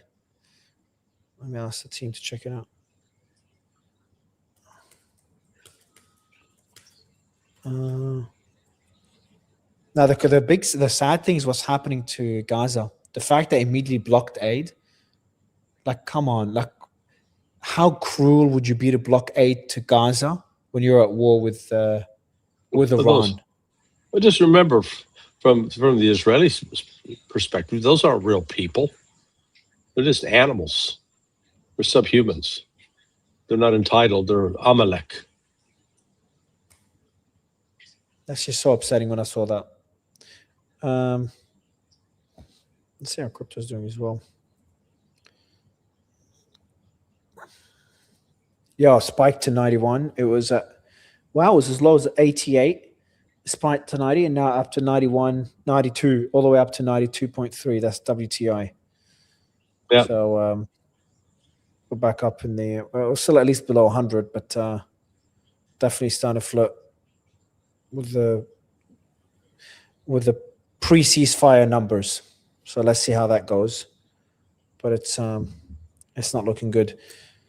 And now we're waiting for the Iranian response to see how extensive it is. I just worry that if already the Houthis are involved and if already they struck the Saudi base, my worry is, Larry, is that Iran would not retaliate tit for tat now.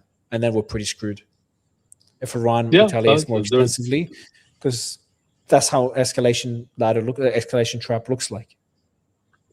And remember the other variable in here, the Pakistanis will be talking to the Iranians, trying to encourage them to not give up on the peace process. But this may be out of Trump's control. Yeah. So we'll see. I think we're gonna try. Obviously, we'll keep covering this as it continues to evolve. But yeah, I think you need to go as well. I'm just looking at the updates there. You need to go. I think it's time for reshot time. Larry, it's a pleasure to have you. We'll continue the coverage now in a few minutes. Let's see. Maybe we get Stefano KK. Send the link to Stefano. Give him a quick call. It'd be good to get his military analysis on this, to go through the targets that were targeted in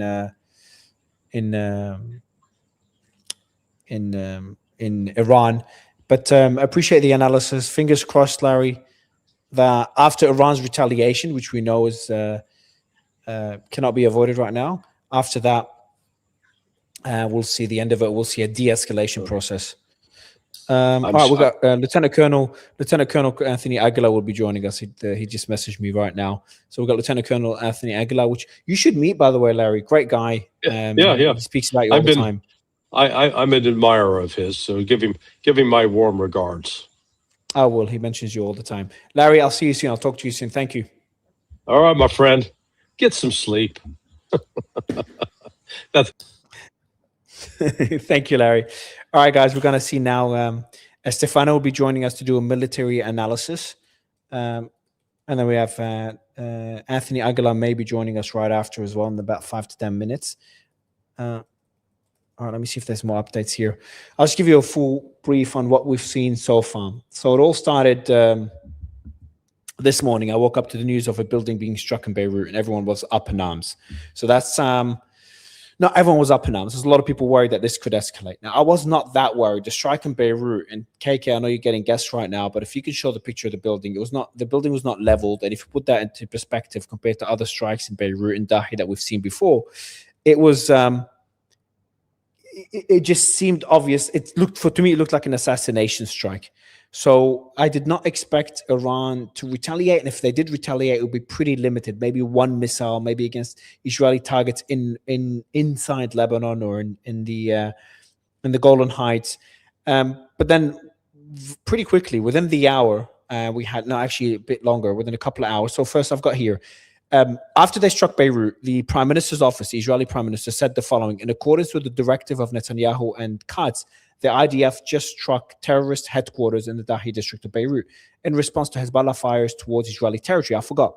There was rockets fired by Hezbollah towards Israel, and there was pretty significant damage there, northern Israel. I remember seeing those when I first woke up, and then the building was struck a while after I woke up. A couple of hours afterwards, a building was struck in Dahi.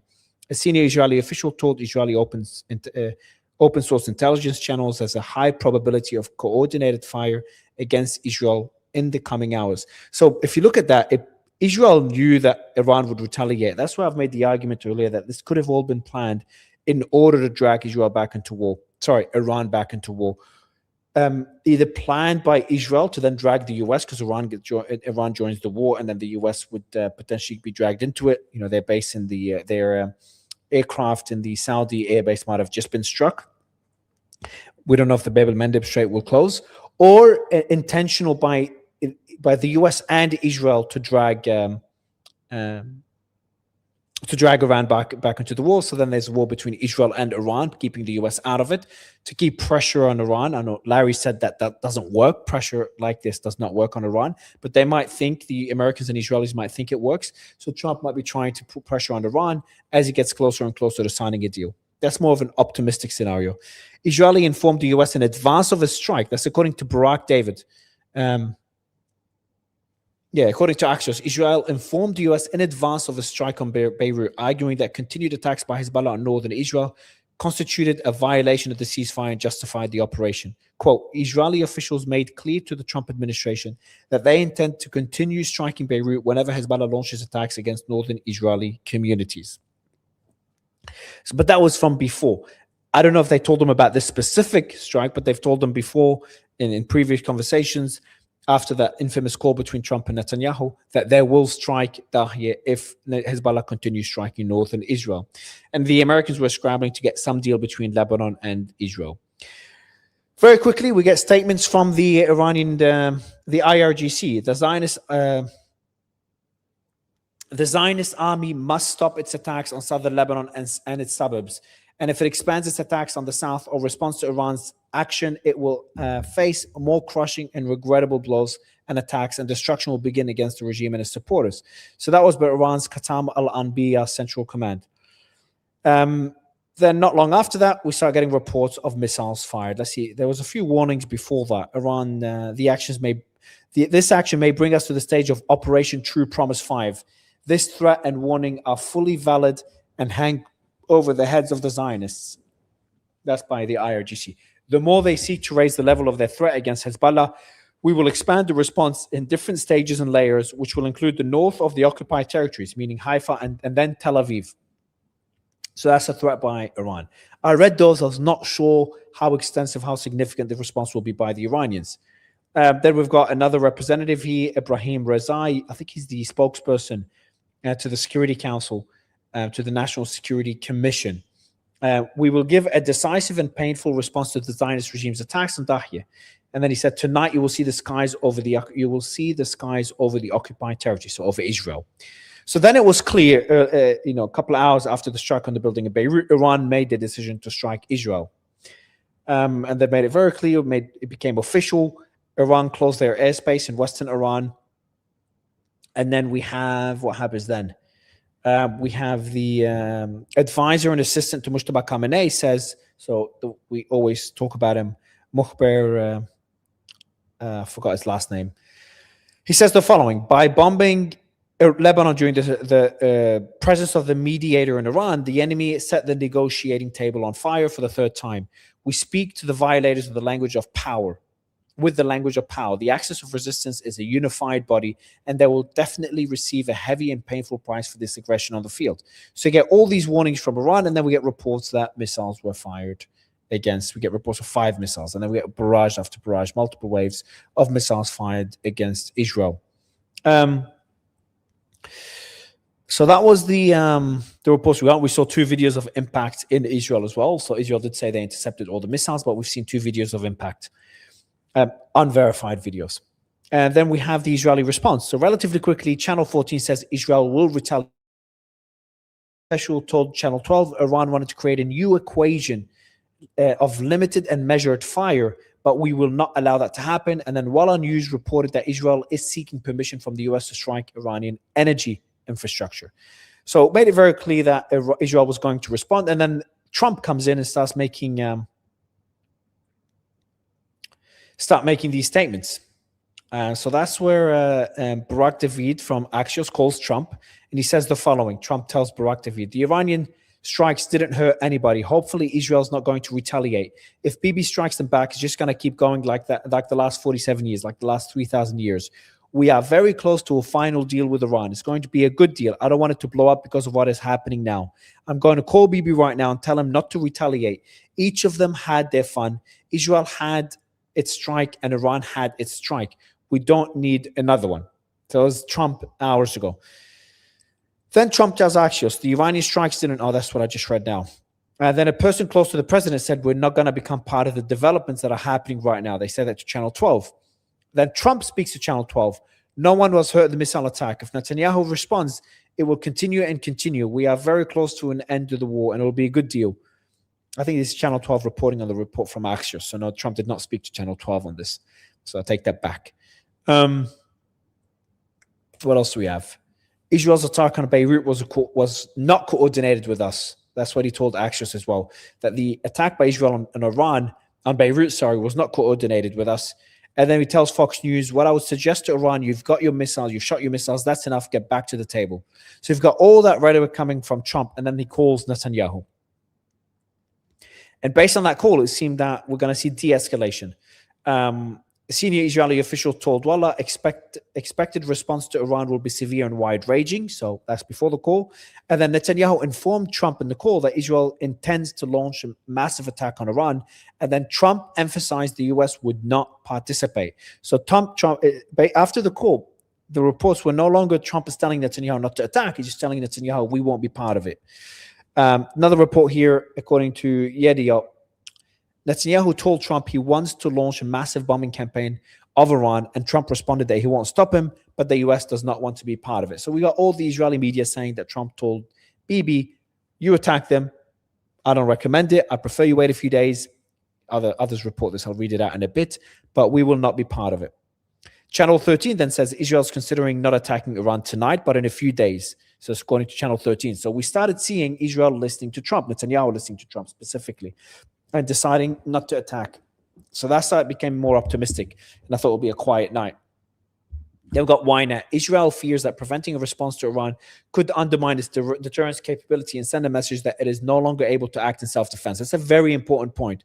So the report here, it's a bigger report where a lot of people were making the argument that Israel having that position of power where even Iran did not want direct confrontation with Israel before the 12-day war, was always trying to avoid it.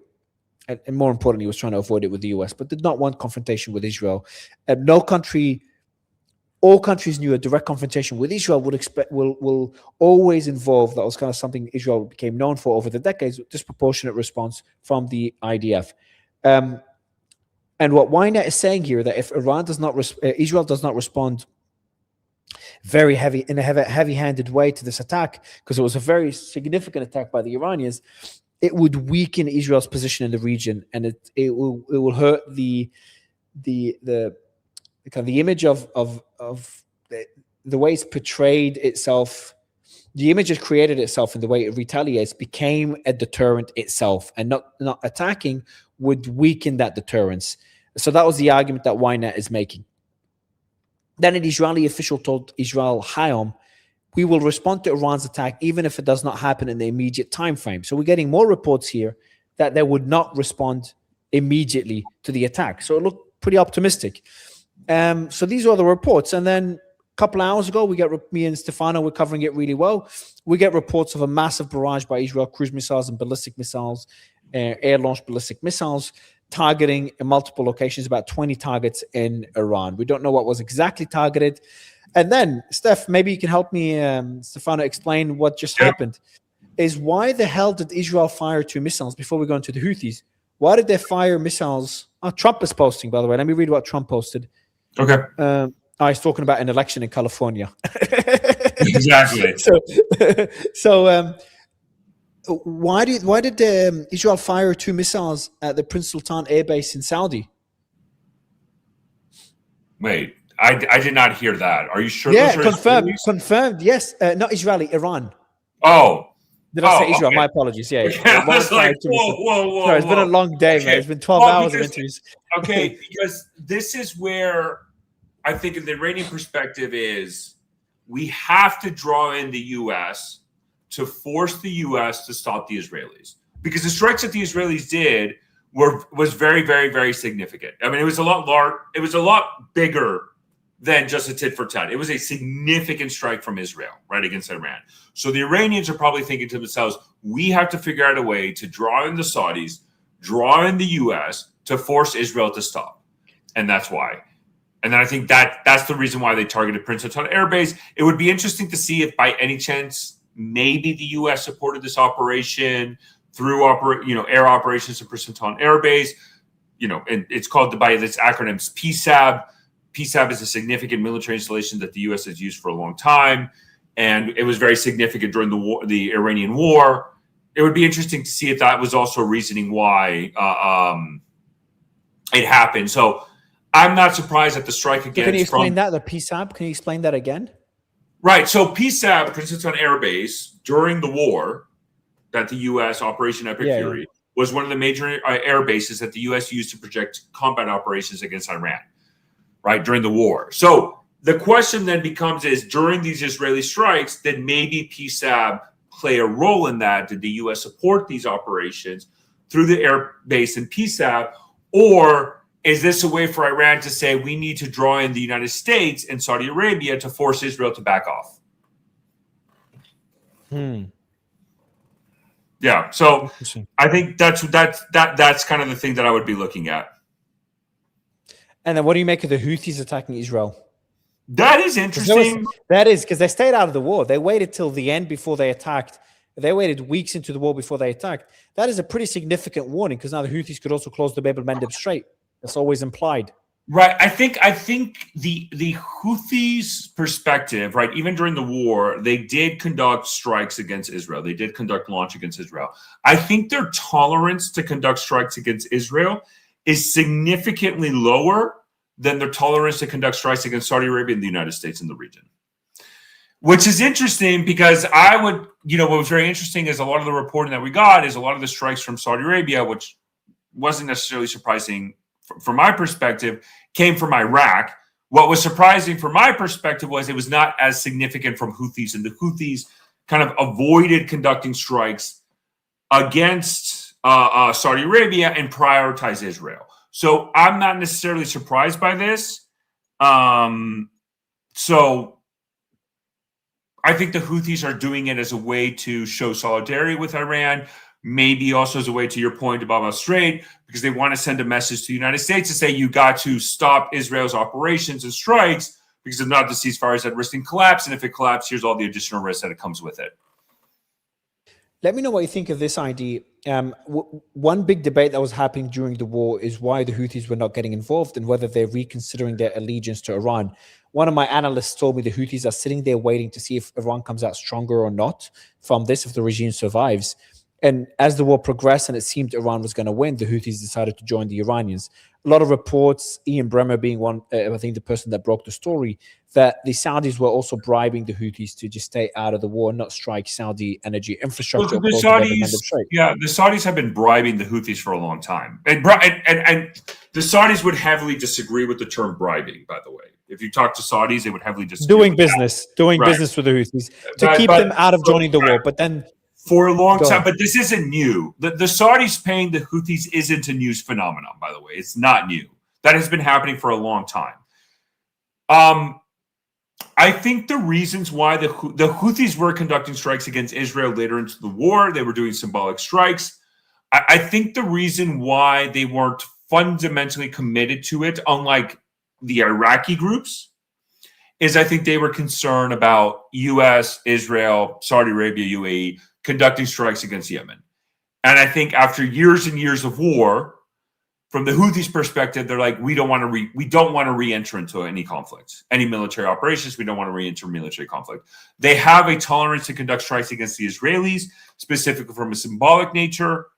just to show that solidarity. But they're not, during the war, their operations against Israel was largely symbolic. It wasn't significant. They did more prior to the U.S. conducting strikes against Iran. They did a lot more during the Israeli operations against Gaza and all that. They were much more involved. And the fact that they didn't do this in this war, I think people are trying to say, oh, they were held in reserves or they were trying to see the standards. I think the Houthis' perspective was, we do not want to re-enter military conflict. And that was the guiding principle that they had. They took advantage that Israel was consumed with Iran to conduct symbolic strikes, but the Houthis could have had a lot more detrimental impact on, let's say, Saudi Arabia, UAE, and the US, and the Houthis just didn't do that at all. They just prioritized Israel, and it was mostly symbolic. Yeah, but I think the symbolic nature of them attacking Israel now, I think it's really, really important. Number one is Iran, in the eyes of many, came up a lot stronger than many people expected them to. And obviously now the US is the one conceding to Iran in the negotiations based on the reports we're getting. So maybe the Houthis have decided to align themselves with Iran and do so early on in this current clash that we're seeing. And I would see it more of a warning shot. I think the Houthis striking Israel is a warning to the rest of the world. The same way, so that's actually interesting, because the same way that the Iranian strike on Saudi is pressuring Saudi to pressure Israel to just stop doing this, and pressuring the Americans as well. The Houthi strike on Israel is also a warning to the entire world that, hey, if this continues, the Bab el-Mandeb Strait, we're getting close to shutting it down, and they've been warning about it for a while. Right, but the problem is the Houthis, I think the Iranians in the Straits of Hormuz, their threats are much more credible than the Houthis. So the Houthis, we've been in this situation before with the Houthis. Now, I would disagree that the U.S. is acquiescing to Iranian demands, because if that was the case, we would already see the construct of the frozen assets being allocated to Iran, right? We haven't seen that at all.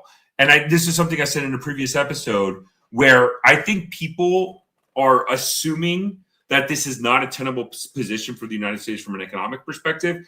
The argument I'm making is we've been here for 2 months. We are entering our second month of this ceasefire. Actually, today is the second month of the ceasefire.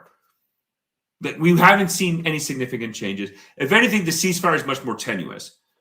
The Houthis' tolerance to conduct strikes against Israel is significantly lower. And the fact that they conduct strikes against Israel and not in the Bab el-Mandeb Strait indicates to me that they don't want to go the Straits of Hormuz routes, that they're more happy, even during the war, when the war was happening, the Houthis did nothing to close the Bab el-Mandeb Strait. They did not do any military operations to close it. All their operations, once they got involved, was symbolic strikes against Israel, which if you're the international community, you're okay with that. You're like, okay, this is an Israel-Houthi fight. They're not going to close the Bab el-Mandeb Strait. And the Houthis have a less capability compared to the Iranians to close the Bab el-Mandeb Strait. And we've already seen the EU is involved in those types of operations, obviously the United States. And I think the Houthis' perspective is we don't want to have strikes into our country. We do not want to see strikes in Yemen.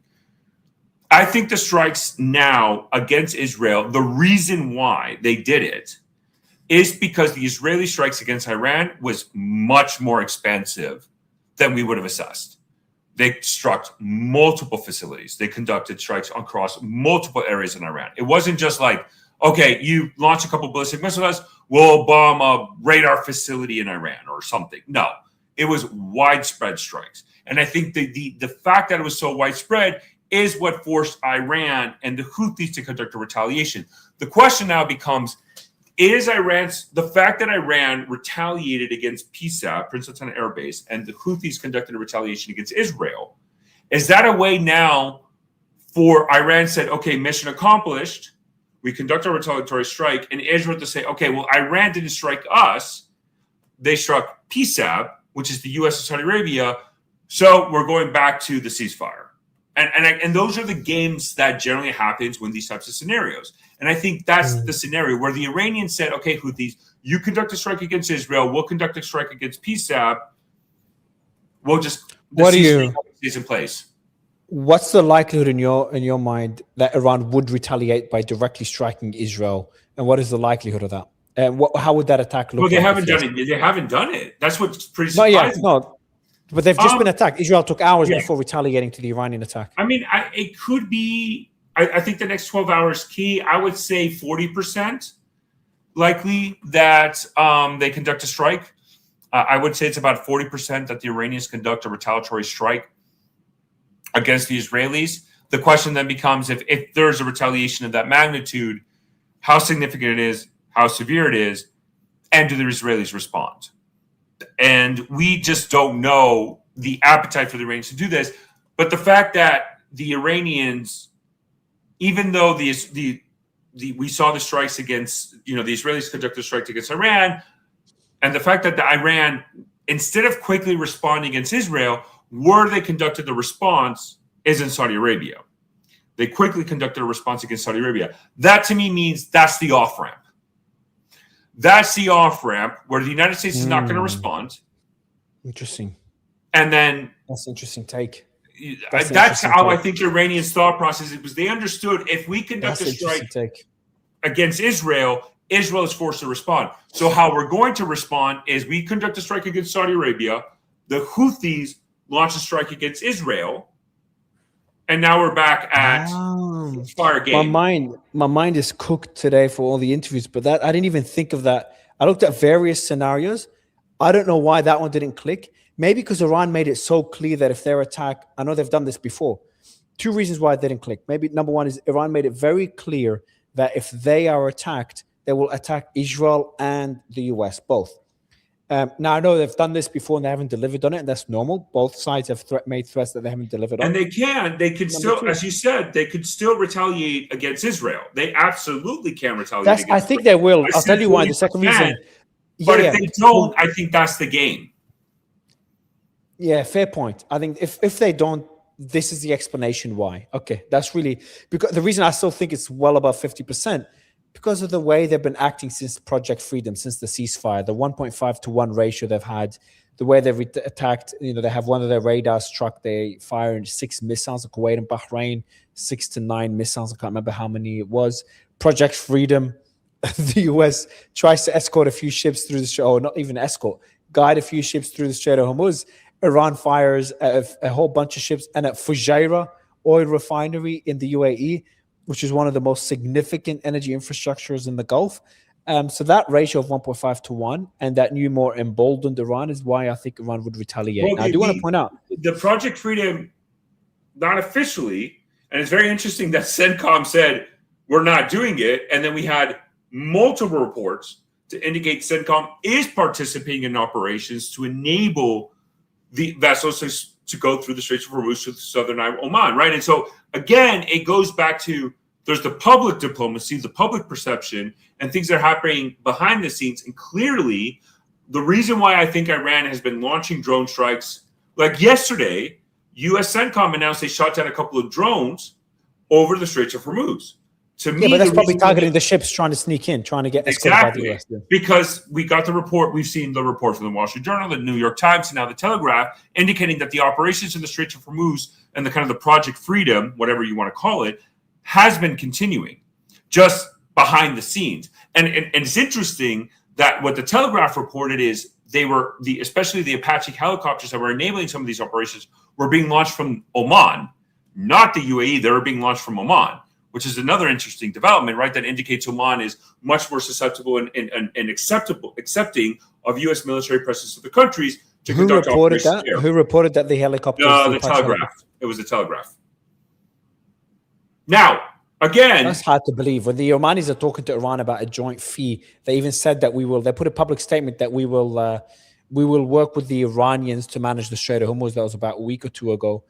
Right, but the Omanis, the thing, the Omanis are they flip, right? They say one thing, they say another, because they've also said we're never going to allow a toll. We're like the Omanis, if there's going to be the kind of the game is, if from the U.S. perspective, if there's going to be a bad cop, it's Oman. But if again, even the Omanis understand their major security partners is the United States and the UK. They're not going to challenge that security relationship for any other country. We haven't seen anything like that.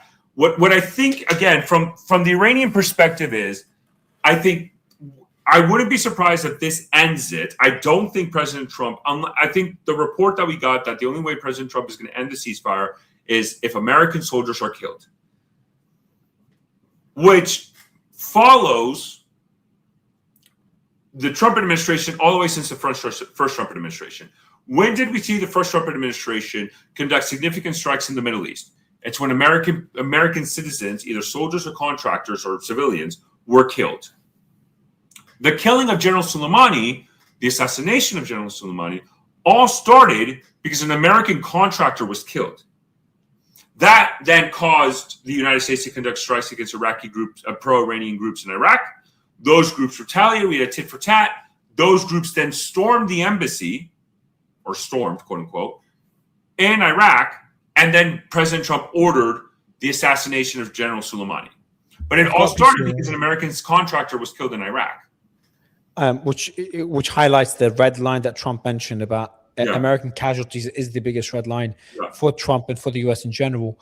Iran, through IRIB News, has denied responsibility for the attack on Prince Sultan Air Base. Could it be the Houthis? If it's the Houthis, it's interesting. It would be, if it's the Houthis, that would be interesting. If it's the Houthis that conducted a strike against Prince Sultan Air Base, then that means and the Iranians. The question then is, do the Iranians retaliate? We don't know. It could be like you said. It takes a couple hours, 12 hours. We have to wait 24 hours to see the next day. But if we don't see a retaliation, then it could be the argument is that the Iranians basically told the Houthis retaliated on our behalf, both against Prince Sultan Air Base and Israel. And it might be a situation where it wasn't significant enough for even the Saudis or the U.S. to respond. The question then becomes, do the Israelis conduct a response against the Houthis? The last time the Israelis conducted a retaliation against Yemen against the Houthis, I think they assassinated the Minister of Defense of the Houthis, right? And they kind of did assassination strikes there. But we'll have to wait and see what happens. It's not out of the realm of possibility that Prince Sultan Air Base was targeted by the Houthis. The Houthis obviously had those capabilities to conduct. I'd be surprised, though. I'd be Prince very Sultan surprised. Air Base, but it's pretty interesting that Iranian media is denying it. That's just interesting in my behalf. But they've denied a lot of things. There's a lot of attacks on the Gulf that the Iranians have denied, rightly or wrongly. It's impossible to know. There is a report by Channel 14, which I agree with this, not a report, a statement here. A senior Israeli official told Channel 14, we are at the beginning of several days of battle against the Iranians and their proxies in the Middle East. I agree with that assessment. I will think we will see a few days of back and forth. I think, is there new sirens in Tel Aviv? Not that I have. That could be the one from the Yemeni attack from 20 minutes ago. That could be. You know what? I think you're right. Nasser al-Din Amir, deputy head of the Ansar Allah Media Authority, posted some verse from the Quran. Ansar signaling unified mobilization. The verse emphasizes cohesion and discipline. Right, but then the question goes to your point, like, then how do the Iranians say they deny it? It could be just like we've seen that in the past. They're trying to activate. I think maybe from a strategic perspective, the Iranians are trying to make the axis of resistance strong. A lot of people are talking about whether the axis of resistance has broken from this war. That Iran abandoned Hezbollah, are the Houthis moving closer to Saudi? Well, it's very interesting in Iraq. And all the drama a lot of the groups in Iraq announced they were leaving the PMF. Now, again, could that just be symbolic bullshit or reality? Can you explain that? Yeah, I read those reports. Can you explain the PMF is who exactly? So the Popular Mobilization Front is that was created during when the rise of ISIS, when you saw a lot of these groups form, and some of these Shia militia groups that were pro-Iranian militia groups in Iraq, they kind of consolidated under an umbrella to kind of gain legitimacy within the Iraqi state called the Popular Mobilization Front, but for all the PMF. But for all intents and purposes, de facto, in reality, the PMF is just an extension of the Iranian government and the Iranian state in Iraq and the institutions through these armed groups. Because the political parties and the armed groups that formed the PMF were all pro-Iranian groups. They weren't necessarily the Iraqi military, the Iraqi army that generally received support from the United States. Now, what I would say is the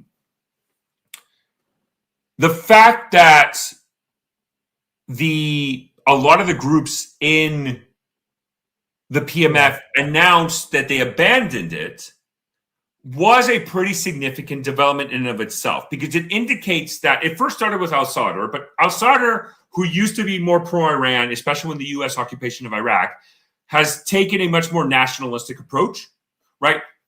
So take it for what you will, move on and abandon that. But then there was specifically at least one specific, the big group that announced, there was two groups, but one specifically that caught the attention of a lot of people was Al-Haq, AAH. That is one of the key Iranian groups in Iraq. I mean, that is an undisputable key group in Iraq. The fact that they announced that they were abandoning the PMF showed that within the construct of the PMF, there were significant cracks. The question, though, becomes did that announcement indicate, because they said not only were they leaving the PMF, that they were going to turn in their weapons to the Iraqi state. Now, was that propaganda bullshit? Or are they actually going to do that? And I think that's kind of an open air question, depending who you ask in Iraq. But if the fact that they even announced that is significant in and of itself, which indicates that Iran's influence in Iraq is slipping. There is a significant degradation of Iranian influence in Iraq, because you actually have their main groups, as AAH, announce, hey, we're leaving the PMF, which was the key way that Iran would extend their influence in Iraq.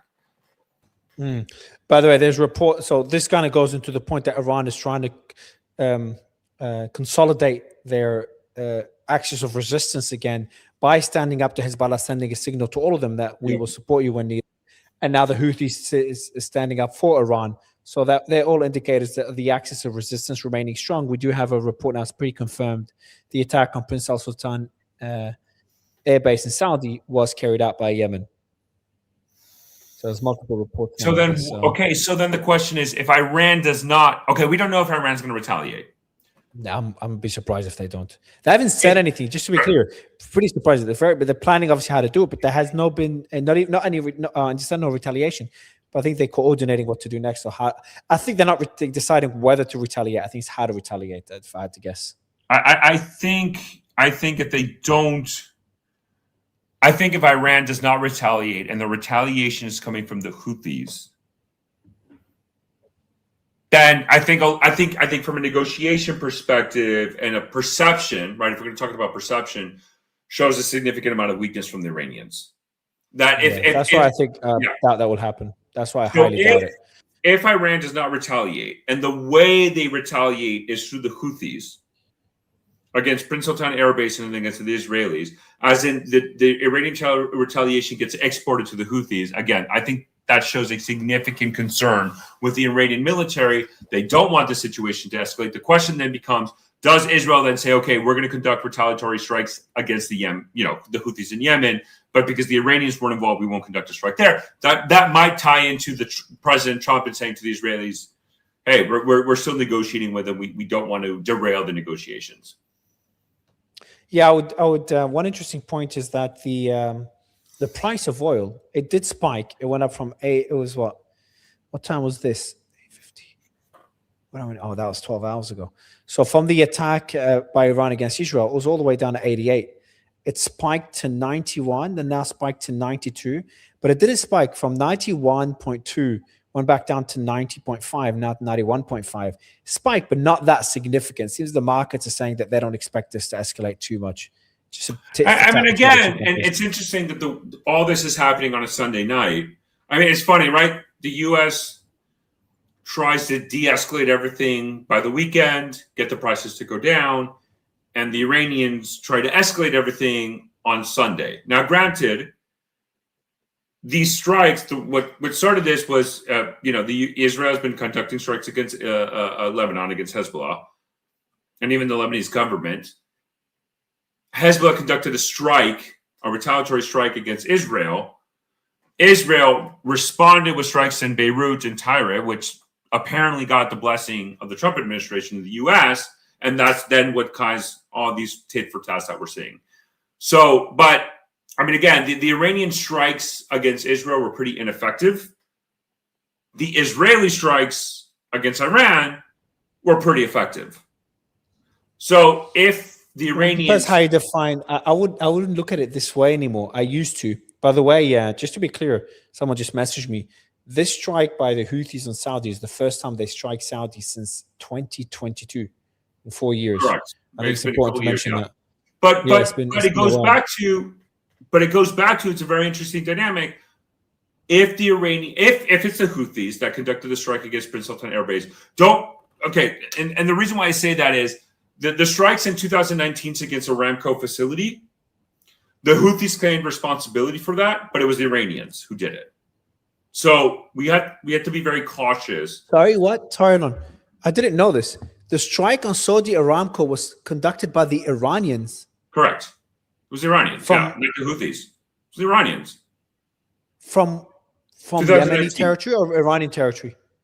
From Iranian territories against Saudi Arabia. It was the Aramco. The reporting. It was all the reporting that we got after the fact, and it came from the Iranians. And I think we even have a UN report. If I'm not mistaken, the UN even put the blame directly at the Iranians. It was not the Houthis. So the Houthis claimed responsibility, but it came from the Iranians. It was not the Houthis. That's interesting. Right. So again, it might be one of those situations where that's a similar dynamic, where the Iranians did conduct a retaliation, but they're letting the Houthis claim responsibility. Again, it's too fresh. But if it's the Houthis who do this, and if it's just publicly and all that we're getting that they're ones that did it, and the Iranians do not retaliate, it does show that, at least from the Israeli perspective, they have managed to reestablish deterrence against the Iranians and kind of gives them a little bit more free reign against their operations in Hezbollah. And the Iranian objectives of forcing Israel to leave Lebanon is just a pipe dream, and that's not going to happen. Yeah, I wouldn't get.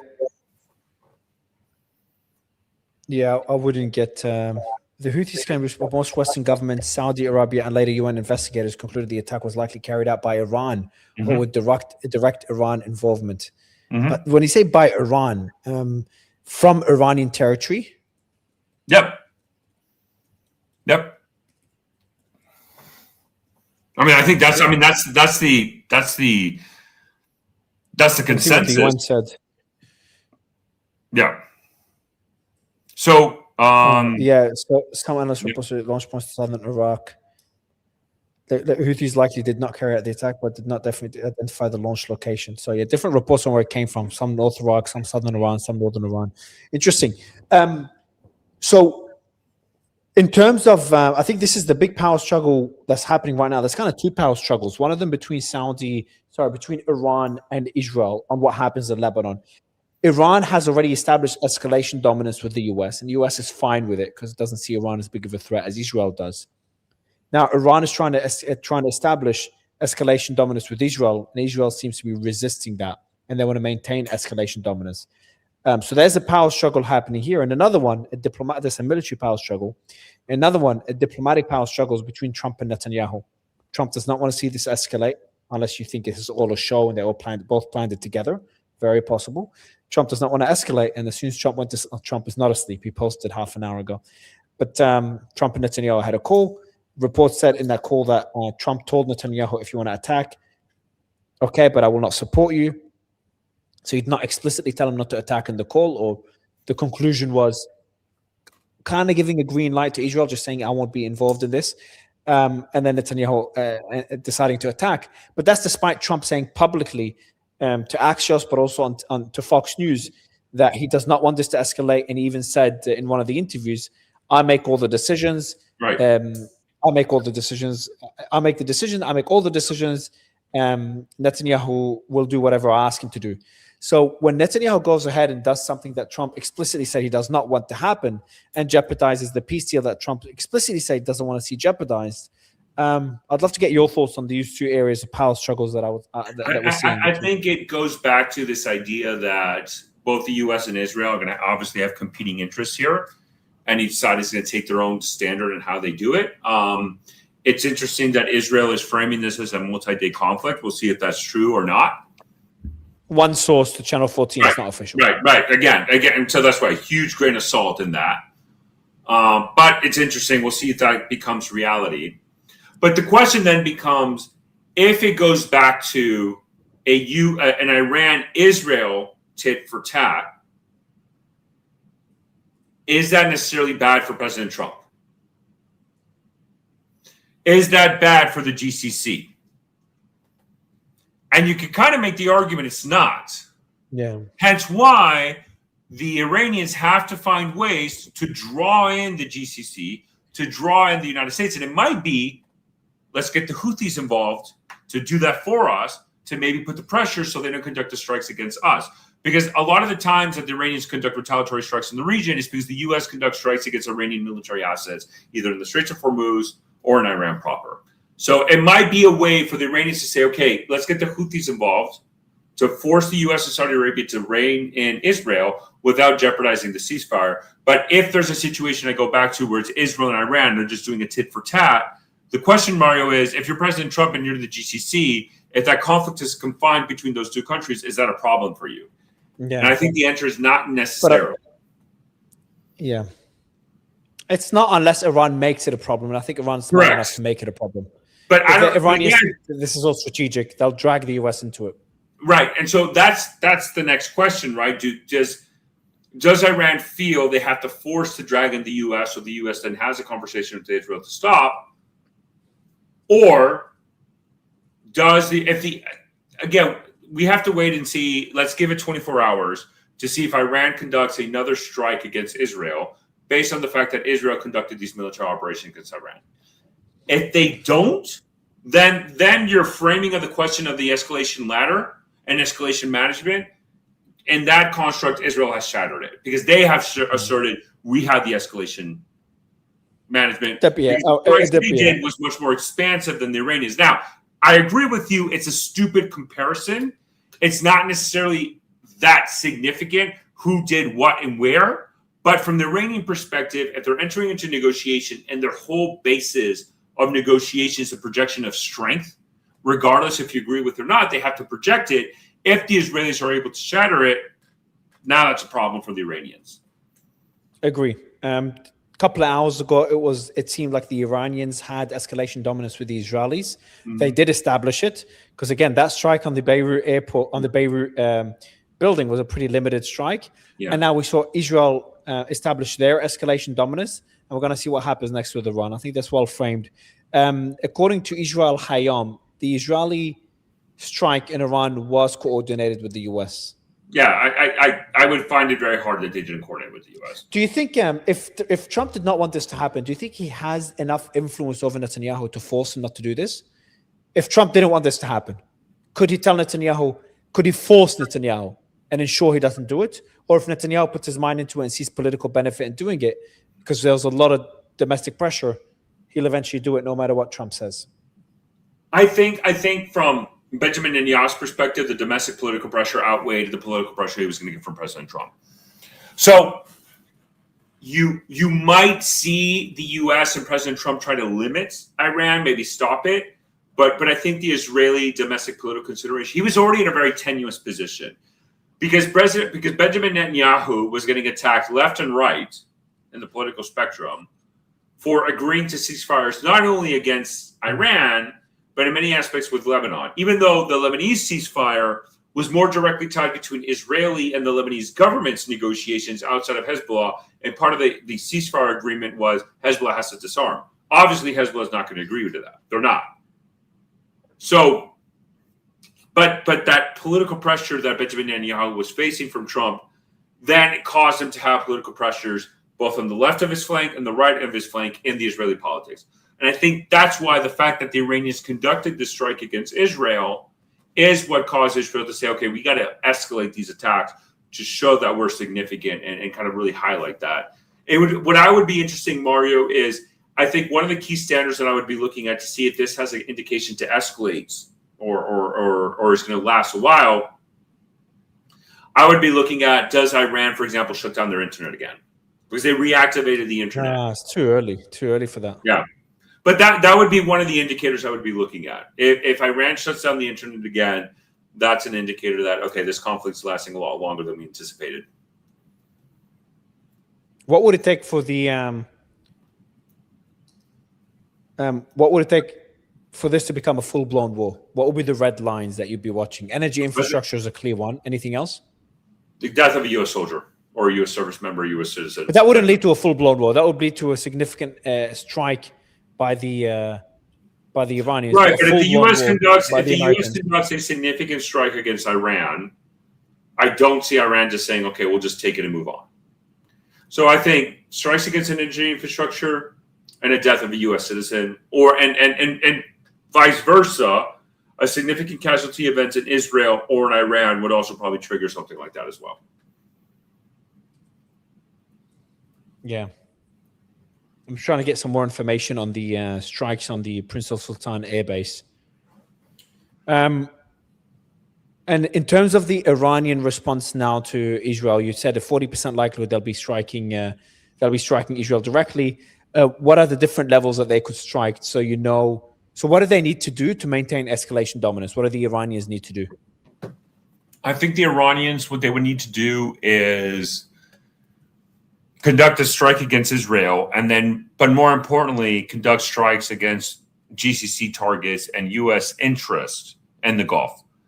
Because in that way, they can maybe force the U.S. to get with the Israelis and say, "Look, enough is enough. We got to end this." And I think those are some of the conversations that are happening right now in Israel. I agree. All right, man. Well, fingers crossed this doesn't escalate further. I think we've done all the coverage. There hasn't been any developments. It seems to all be quieting down. We've got one more guest joining in a few minutes. Okay, there's one piece of information that just came out. I'll get your thoughts. Do you have a few more minutes with us, Steph? I know it's late for you.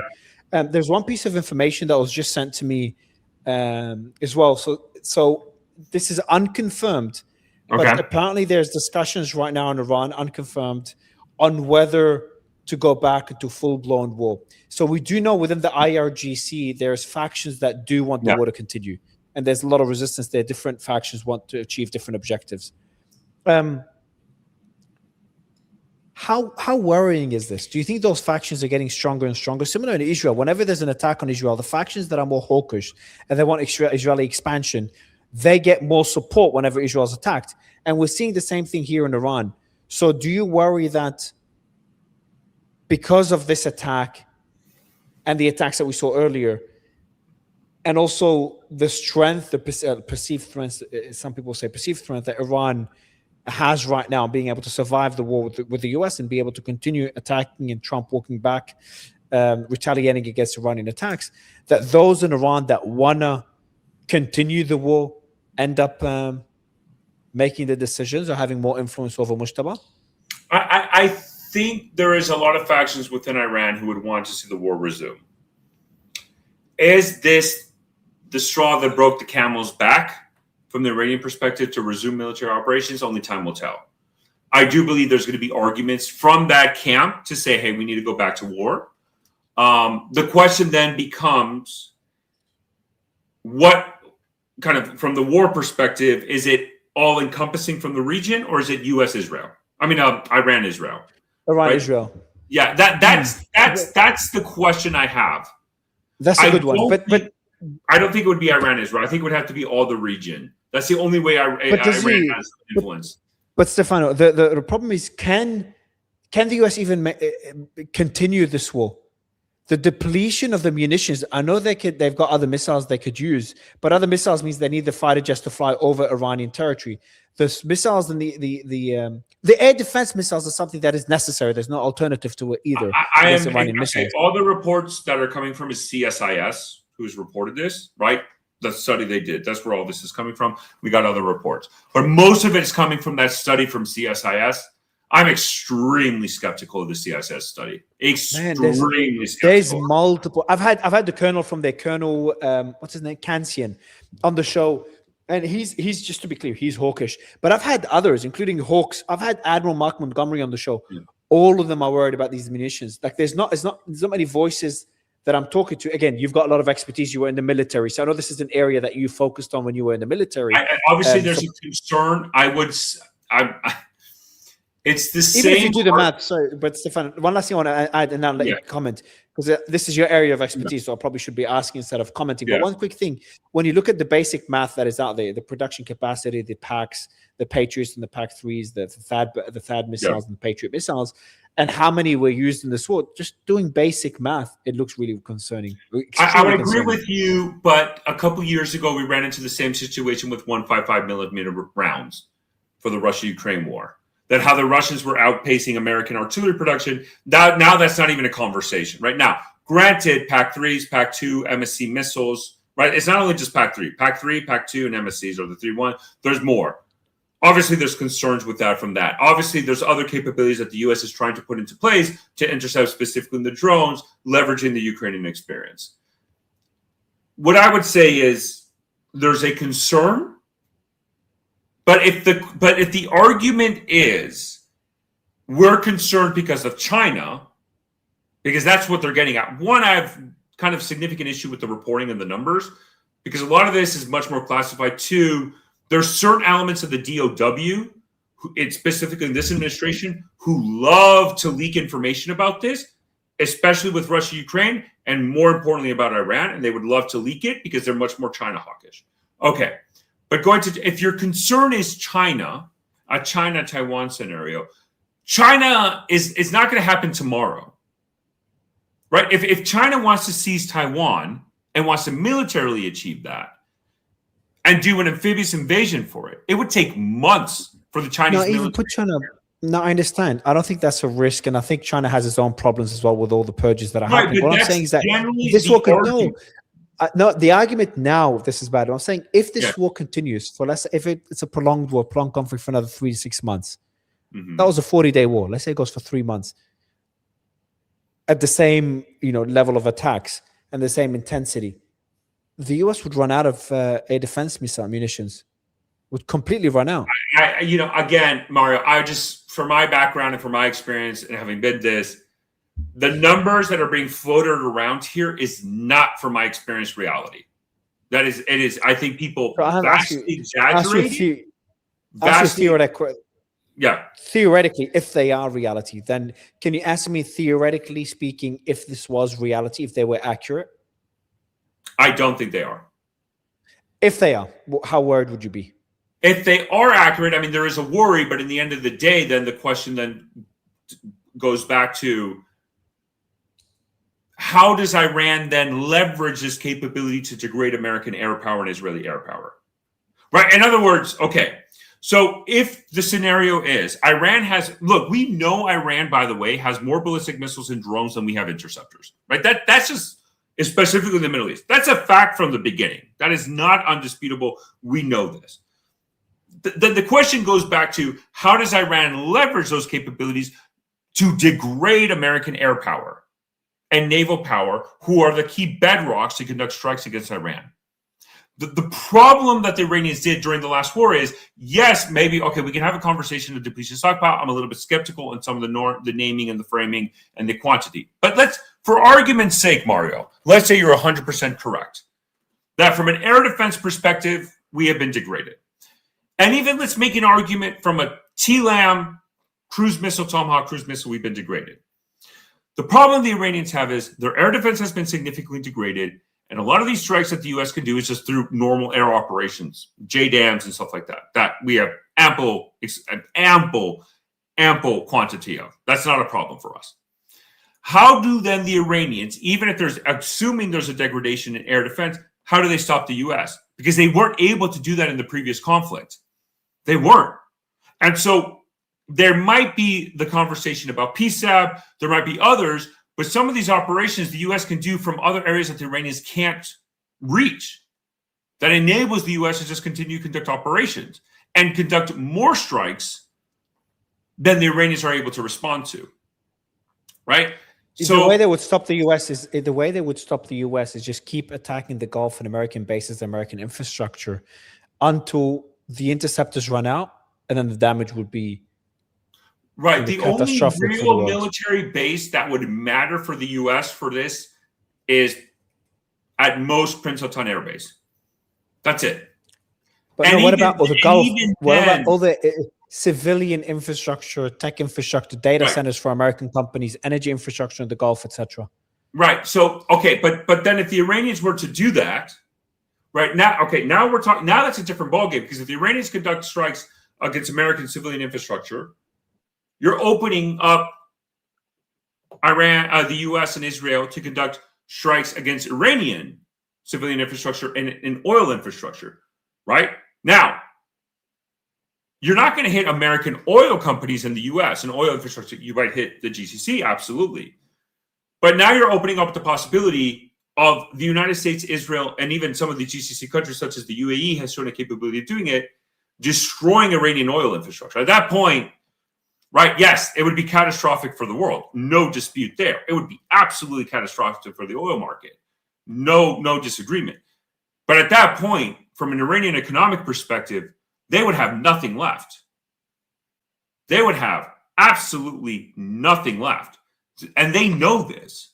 They know there's even limitations in their strike capabilities against the GCC, against the Middle East. And for them to just think that we can attack oil infrastructure in the Middle East without assuming that the same wouldn't happen to their oil infrastructure, then the question is, what happens to the Iranian economy if their entire oil infrastructure is targeted and destroyed? That then is a whole different problem set for the Iranians that I don't think they're able to just handle right now. And they're not wanting to handle it very willy-nilly. I don't think they want to assume that risk right now. And I don't think we got to that point. I think that's the most escalatory piece of the pie right now that we're dealing with. So you're saying that even if those long-range strike the air defense missiles were depleted, then what happens is that the Iran could start causing a lot of damage to the region, but they cannot cause enough damage they cannot cause damage to the American mainland, American infrastructure outside the region. But if they start striking those regional targets, even the Middle East, if they start targeting in a significant quantity oil infrastructure in the Middle East, yeah, that's what. So the Iran open up for their own infrastructure to get targeted. But the question then becomes, what does Iran have left after that? That's Trump's whole argument. And to be honest, there is some validity in that. And this analysis is saying, if Trump threatens to target Iranian oil infrastructure, and you're Iran, if they start targeting your oil infrastructure, that would be the final nail in the coffin of the Iranian economy for a decade. That's it. That's it. The naval blockade, no oil infrastructure. You have but then Iran will take the whole region with them. Right, but then that's a whole different conversation in and of itself, because then the question is, who starts it? And if Iran wants to take the whole region with them, do they have the capabilities to do that? How are they going to start a lot of those? We think we do. We think we agree. I think we agree. We don't disagree. They have the capabilities. So do they have the willingness to bring their economy and their infrastructure and their country down with the region? So this is a capabilities versus intent conversation. I would agree with you from a capabilities perspective. They still have a substantial amount. They can. Now we're entering into intent, which is a lot harder. I think the Iranians I think the oil infrastructure is like the last ladder, the escalation ladder, to be honest. Do you think Lebanon will be included in the ceasefire? No. Unless the only way it's included in the ceasefire is the Israeli-Lebanese government negotiations that are going on in Washington, D.C. But they've already made it. They've made a deal that Hezbollah decided not to abide by. And Hezbollah's term, by the way, it's not an unreasonable term, even though me not being a fan of Hezbollah. Hezbollah's term is Israel pulls out of South Lebanon, we pull out of South Lebanon. Now, the issue, what the Israelis and others tell me, the concern they have is, hey, we've had that deal, the UN resolution, I don't know what, for so many years. And when was that resolution? Do you know what year it was? Well, there was multiple, but then we had the last one in 2006. Like that, supposedly all these different resolutions. Exactly. So that's why the only thing that would make sense in Lebanon, though, is there would have to be, for the Israelis to pull out of Lebanon, a forceful commitment from the Lebanese military against Hezbollah to disarm Hezbollah and say, no, we are it, and Hezbollah, you have to turn in their weapons. That's not within the realm of possibility. Right now, it's not. I don't see it. So this ceasefire thing with Lebanon, would you be surprised if Lebanon gets included, where there's a full ceasefire in Lebanon and Israel pulls out as part of a deal? I'll tell you this. There's a scenario, Stefano. I know you disagree with the scenario. There's a scenario that Iran gets at least $12 billion in unfrozen assets, charge a fee in the Strait of Hormuz, and the war ends in Lebanon and Israel begins to pull out, and both Israel and Hezbollah pull out south of the Litani. That is a scenario. I mean, yeah, that's a scenario. Sure. Yeah, that's a scenario. But another scenario is we see regime change in Iran. Is that likely? Okay. It's not. I think, Mario, what I would say this, I've said this before and I'll say it again. I think people think that the current status quo is unsustainable. And my argument is, what I've been saying, we've been this at for 2 months. Why can't we be? I don't see any of the states, either Iran or the United States or Israel. There's early warning alerts in Nidamona, Arad, and other surrounding areas in central and southern Israel and the West Bank. This came in now. Right, so that could be the Iranian response. Now that could be the Iranian launched from Yemen. Again? That's interesting. Someone did tell. I want to repeat a quote from one of my guests. We're living in a simulation, and this is a retarded one. Well, okay, no, there's Iranian are attacking.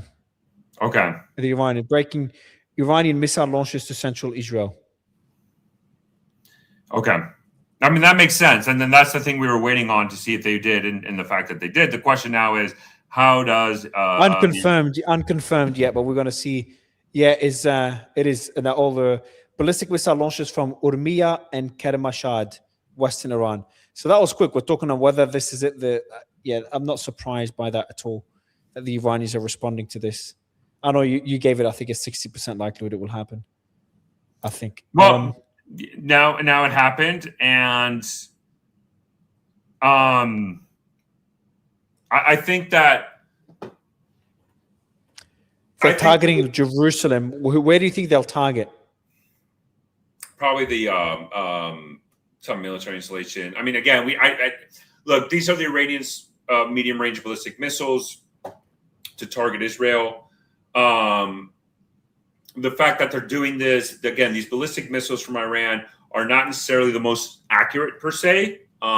We don't know which system it is. Is it the Khyber Shakan, the Karamba, the Shahab 3, the Ghadar, the Ahmad?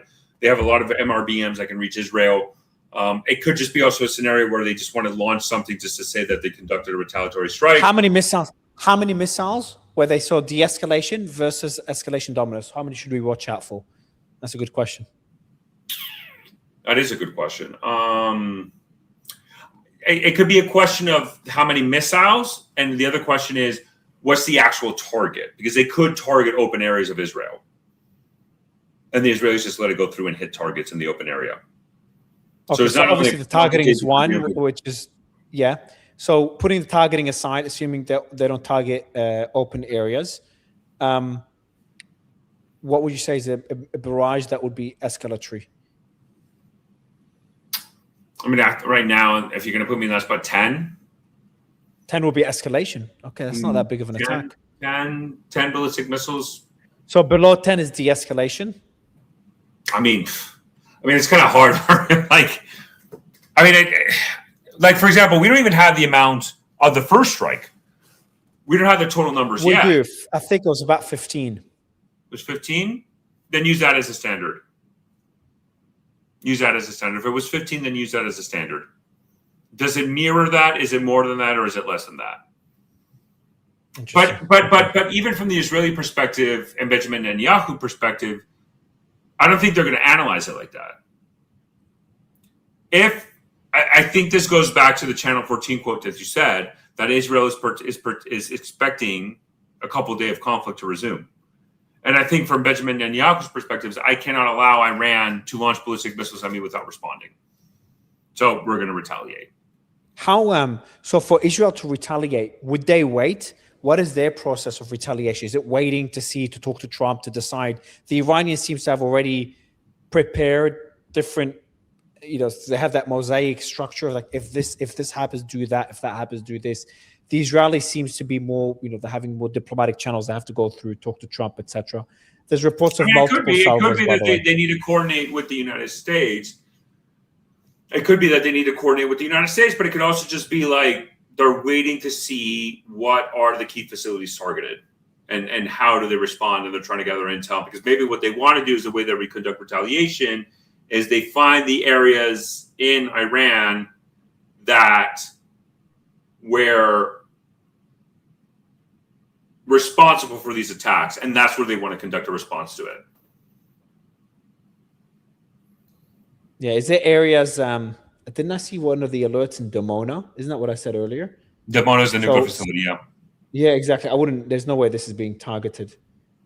But there were no reports. You know how we're looking at whether the energy infrastructure was struck in Iran. There were reports of one of the strikes targeting Karg Island, but that was not confirmed. And obviously, it doesn't mean immediately it's the energy infrastructure. You saw that as well? Yeah, I saw that, but I don't think Karg Island was targeted. I think that's just. Agreed. I don't think that's true. No. So the assumption we had earlier on whether the energy infrastructure in Iran was targeted, there hasn't been any reports of that. So it seems neither side wants to escalate it to energy infrastructure. And I think Trump would not authorize that. I think that would be a clear red line for Trump. So now we know that we're going to wait to see how many missiles, but we know there's multiple salvos launched against Israel. From what you're seeing so far, we have to wait because usually it's wave after wave after wave. Yeah. Why did they, just a quick question, it might sound like a basic question for you. Why did they launch in waves like that? Who, the Iranians or the Israelis? Iranians. Yeah, well, because one, because it's just from the ballistic missile force, it's their ability to reconstitute, rearm, resupply. Again, we really look. The numbers that are floating around is that 70% of the missiles, 70% of the launchers, etc. At the end of the day, what matters more is the launchers rather than the missiles, right? The launchers, what matters. And the thing is, when we're analyzing the ballistic missiles and their capability, the ones that can target Israel are only their medium-range ballistic missiles, not their short-range ballistic missiles. 6 missiles, Stefano, 6 missiles from Yemen and Iran combined so far. That's pretty small. Yeah. But it's weird that Yemen is involved. But it does show the axis of resistance coming together. And I think that's the reasoning why the Iranians are doing this. So then the question is, do the Israelis respond? Or do they respond through Hezbollah, right? Do they conduct strikes in Lebanon as a response to that? That's now the next question for Israel that we need to look into. Do they conduct a strike directly against Iran? Do they conduct a strike against the Houthis? Or do they conduct a strike against Lebanon? Right? And they frame that as a retaliation for what this happened. I wouldn't discount the possibility of Israel conducting strikes against the Houthis as a way to say, okay, we retaliated without necessarily targeting Iran proper. So there's already interceptions happening over. So missile launchers launched from Kermanshah 3, Urima multiple, Bandar Marshara, Jarafabad, Vilasmar, Khorassan 2, and Isfahan, multiple locations. It does seem at least 5 missiles. Yeah, at least 5 missiles were launched so far. There's interceptions happening over Jerusalem as we speak.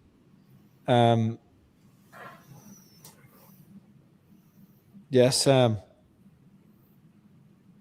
If this is the only wave, that's a good sign that we will not see escalation.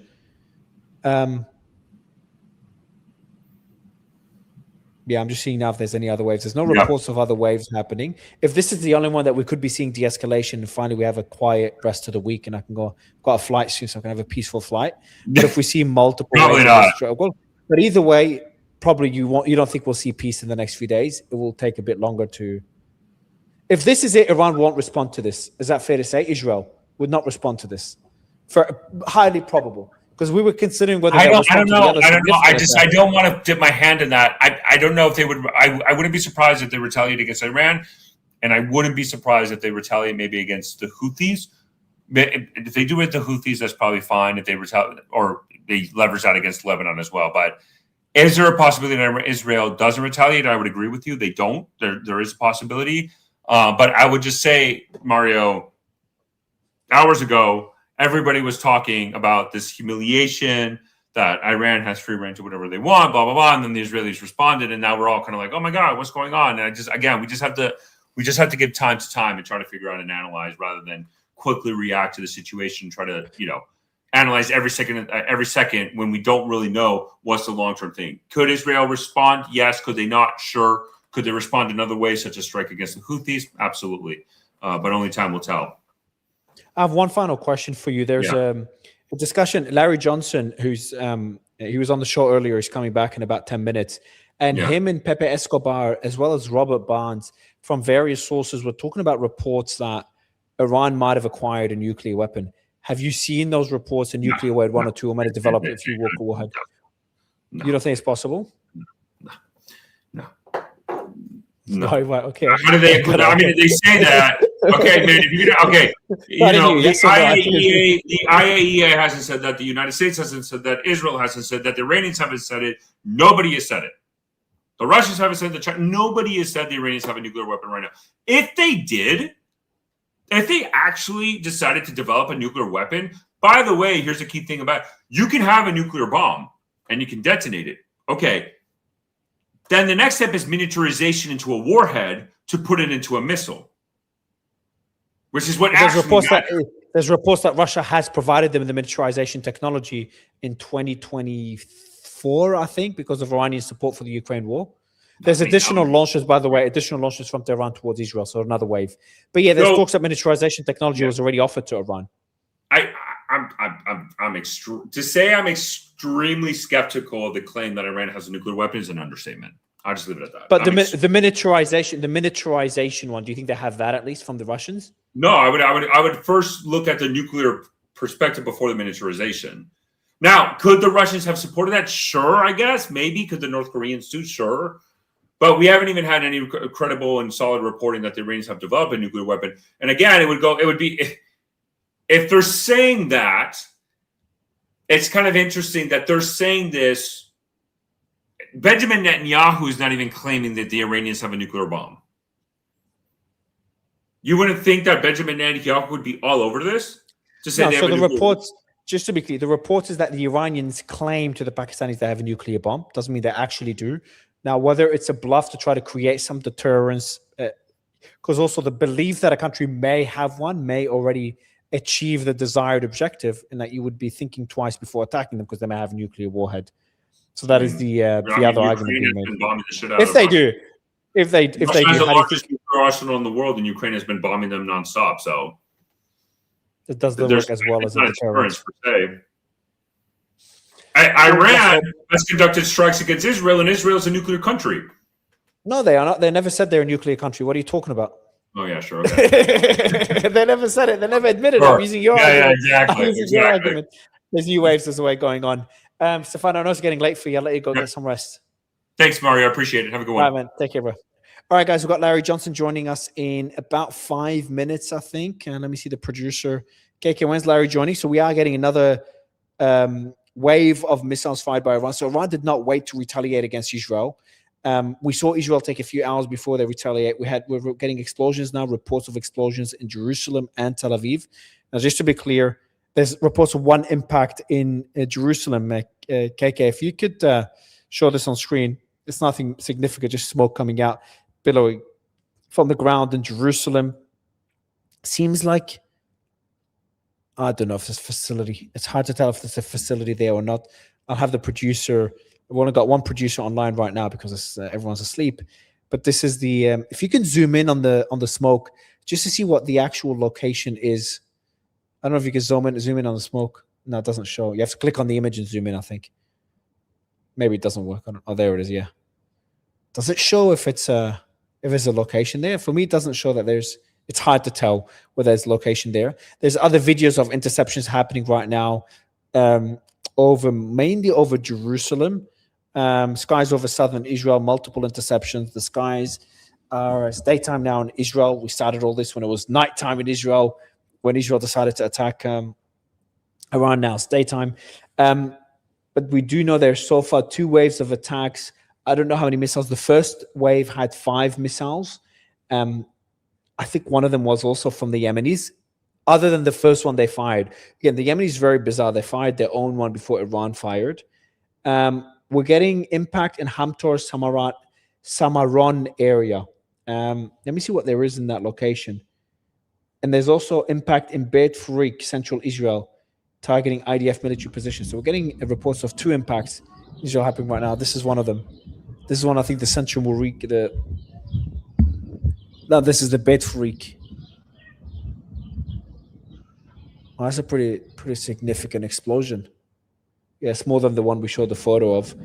So I don't know what the IDF has in that location. Let me just quickly check.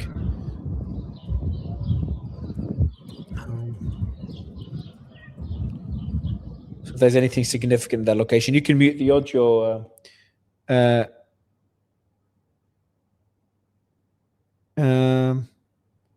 hold on. Bitfreak is that in the West Bank? Yeah, I don't know. I really don't know my geography in Israel. But I'm trying to get more information on what may have been targeted. But we do get information. We do get reports of 2 impacts so far. Okay, there's another video there of it. KK, if you can show this, there's another video of the impact that happened in the one in Jerusalem. But it seems to be in an open area. Based on this one impact near Jerusalem, it doesn't seem that anything was struck. I could be wrong. Let me see if I have more information. No, it doesn't. I can't tell if it's an open area. It's difficult to tell. So that's what we have so far. We have the retaliation from the axis of resistance, because not just Iran, has been 2 missiles fired against Saudi by the Houthis. And they haven't fired at Saudi. They haven't fired missiles at Saudi since 2024. Then 1 missile fired, I think 1 or 2 fired from Houthis in Yemen against Israel. So that's been the retaliation so far against the Israelis. And then about half an hour, 1 hour later, when me and Stefano were speaking, we started getting reports of so far 2 waves from the Iranians struck. So one of the missiles did strike an open area as expected. I've got an image of it. KK, if you can show it. So one of the missiles, the Iranian missiles, did strike an open area.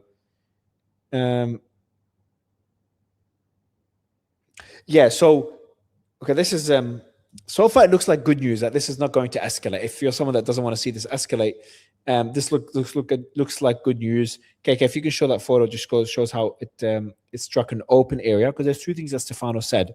Stefano and I agree with him. If Iran does strike open areas, that means they're looking to de-escalate the matter. And if this attack was less significant than the previous attack, which I think it will be, to be honest, I know we've seen escalation dominance. I could be wrong. We might see more waves hitting for being fired at Israel as we speak. But so far, it's only been 2 waves. We're not getting reports of more. We'll find out. If we don't get more waves, so maybe 1 or 2 more waves max, we don't know how many missiles per wave, but let's say we get 1 more wave, then this will be less significant than the last attack. And I would not be surprised that Trump comes out tomorrow and says, oh, they're nothing. They're firing at each other, similar to what he said. As he said a few days ago, a ceasefire is when 2 countries fire at each other less. So I wouldn't be surprised if Trump comes out. I told them both to stop. Netanyahu had to retaliate against the Iranian attack. The Iranians have stopped as well, because they do want peace. I'm about to sign a peace deal, and we get back to normal. I think this is going to be the end of it. I know you guys always call me the eternal optimist, but I'm just looking at this pragmatically. I know Israel wants to escalate. I just don't think Trump will allow them. And as long as this is correct, I think we're fine. Depends what happens in Lebanon. This is another wild card. So the way Israel could force escalation again is by striking. Okay, we're getting more sirens in Israel. So I already could be wrong now. There's more sirens going on in southern Israel. So we might be seeing a new wave of attacks by Iran. Unconfirmed. So we haven't gotten that confirmed. We don't know how many missiles so far. From what I'm seeing so far, it seems less significant than the previous attack. Let's all cross our fingers this does not become more significant. Okay, we are getting more alerts. So in Beersheba, in southern Israel. Okay, still have my fingers crossed. Larry will be joining us in 10 minutes. It'll be good to get his analysis in 10 minutes. But we do have impacts, at least 2 impacts so far, in, from what I understand, open areas near Jerusalem. We have so far 2 waves fired by the Iranians, but we haven't confirmed a 3rd one yet, even though there's ongoing alerts in Israel. The Houthis have gotten involved as well, and I think that would have been a deterrent, but also a show of solidarity. They struck Saudi as a way to get the Gulf to pressure Israel to make sure they don't escalate.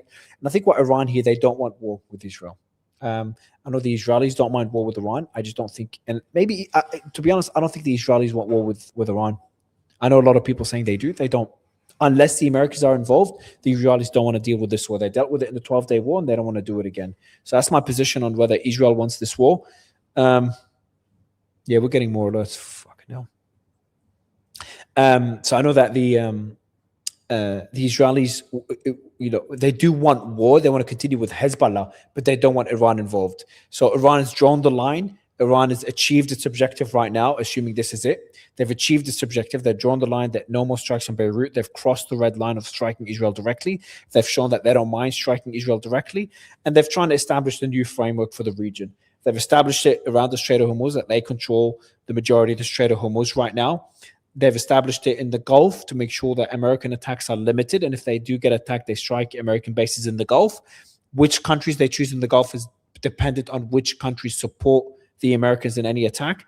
And now they're trying to establish the same thing in Lebanon, which is the last battlefront that hasn't been really, that Iranians don't yet control. They control what's happening in the Strait of Hormuz. They have escalation dominance with the US. They don't have that with Lebanon. They're trying to establish that right now. The alerts are more good news. Alerts, there's alerts in the Gaza envelope. I'm assuming this is a false alarm. I don't know whether there'll be alert around Gaza. So I'm guessing this is a false alarm. We'll see. You get a lot of false alarms in times like these. But they're trying to establish that control of that escalation dominance, or whatever you want to call it, in Lebanon. I think this, and show solidarity with the axis of resistance. They're trying to rebuild. There's a lot that they need to rebuild after this war. Internally in Iran, diplomatically, we talked about how the fracturing is happening potentially in Iraq among the various Iranian proxies or allies in Iraq, and they're trying to do the same thing in Lebanon. I'm getting more reports of an alert in the Gaza envelope.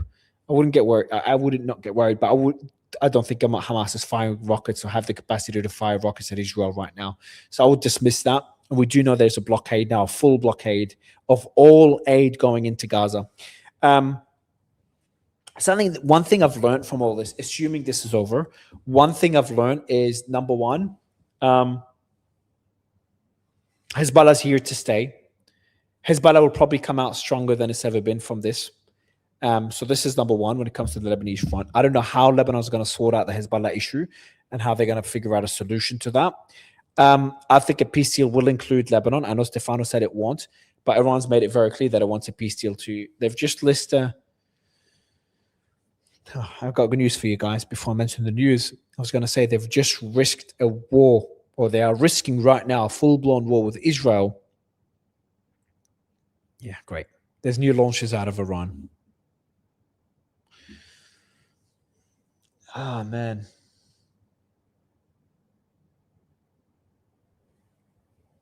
This was so freaking exhausting. This could get out of control so quickly.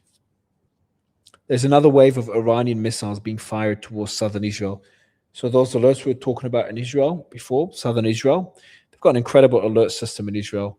That was because a new wave of missiles are being fired from Iran. I don't know if this is a second or third wave. I'll ask my team to check. But yeah, there's ballistic missile launches towards southern Israel has now been confirmed. So we are going through the second or third wave. So I think what happens in the next 30 minutes will dictate what the peace deal, the Israeli Security Cabinet will convene at 11 a.m. local time in about 3 hours and 36 minutes to probably come up with a response to the attacks. So we won't see Israeli retaliation in the next few hours. I think it will take time for the Israelis to determine how to retaliate, to talk to the Americans. Let's see what the Iranian response would look like. I think that'll play a role. If the Iranians escalate significantly, the Israelis will have no choice but to start striking Iran right now. But I think the Iranian response will be pretty limited. And then the Israelis will have to determine whether to strike them again or not. And I think Daddy Trump will play a key role in what happens next. But let's talk about the reality that's going to happen. I think this... If this does not escalate significantly, we'll be seeing Lebanon as part of the ceasefire deal. I think the ceasefire negotiations or the MOU negotiations will be ongoing. I don't think Trump will allow Israel to sabotage them. Will Israel continue striking Beirut? I really don't think they will after this. It's too costly for them. There might be certain assassination strikes, but I'd be very surprised. And I think what happens in the negotiations will dictate what happens on the ground right now between Israel and Lebanon. So if the negotiations are going well, we may see Trump rein in Israel further. And if the negotiations are going badly, then Israel will have free rein to do more damage in Lebanon, maybe strike Beirut, drag in Iran as a way to pressure Iran in these negotiations. There hasn't been any statements coming out of the IRGC whatsoever. The targets that were struck so far in Iran, just going to give you guys an idea, there were significant targets. And Stefano said it's true. The Israeli response was a pretty strong one. I wouldn't say it's escalatory, but it's definitely not one that is trying to de-escalate the situation. Israeli Channel 14 did say that a drone warehouse as well as Iranian defense sites were among the targets. There was an air defense position in Karigaz, Tehran was also targeted. Manufacturing plants were targeted. So I think they've got a lot of intelligence on the rebuilding that Iran's been conducting. They're trying to cause as much damage as they can in that limited strike. So in 3.5 hours, there'll be an emergency meeting. Trying to see more updates coming in right now. An emergency meeting in Israel. Been very, very quiet on the Iranian front, which indicates to me they do not want to escalate. If they wanted to escalate, you would have seen the similar rhetoric. We still might see it. Similar rhetoric to what we saw after the Beirut strike. We are not seeing that. So we'll get more information on that right now. So then you look at the targets as well that were struck. You've got manufacturing plants, the airport that was evacuated, the drone assembly. There was reports that Car Gardens was struck. I find that really highly improbable. Then we have so the attack by the Israelis. Just to be clear, the attack involved air-launched ballistic missiles as well as cruise missiles that were fired from the Mediterranean. Which an important point here is that the Israeli fighter jets did not enter Iranian territory. As we've discussed with Stefano earlier, this is most likely because they wanted to avoid Iranian air defense systems. Now, were the Americans involved? They don't need to be involved. As we've spoken before, the Israelis have enough refueling tankers to be able to conduct these attacks. There was only one sortie per fighter jet. It wasn't multiple sorties. It wasn't the fighter jets going to bomb a location, come back, refuel, bomb again. And they have and it involved cruise missiles fired from the submarines. So they didn't really need too many fighter jets to be able to conduct this attack. So I don't think the Americans were involved. Again, I don't know why the Houthis attacked Saudi. A U.S. official pretty quickly told Axios, maybe he told them in advance, and then they prepared to release it when the attack happened, but they told Axios that Israeli strike on Iran was relatively limited. So the Americans don't want to see this escalating. And the White House pretty quickly said the U.S. was not involved in the attack. And then Axios also reported the same thing. So we heard it from multiple sources. The Americans were not involved in this attack. Then not long afterwards, we had communication disruption in Shiraz and Esfahan, where the missile bases are, the Iranian missile bases. And then we saw the Iranian attack. So to give you an idea of what Trump said yesterday, and I think this is important to put it into context, because when Larry comes on, we'll be discussing this with him. No. Look, I'm not going to report this. Let this be confirmed first, because it's just bizarre. So there's one missile launched from Malarad, central Israel, towards southern Israel. So one missile fired from central Iran towards southern Israel. That seems... get more information on this. Yeah, so that seems like a smaller attack. Even though that we have a new wave, they're much smaller waves. I'm having my producers check to make sure that the wave is smaller from the information we have so far. So what Trump has said yesterday, I'll read those out.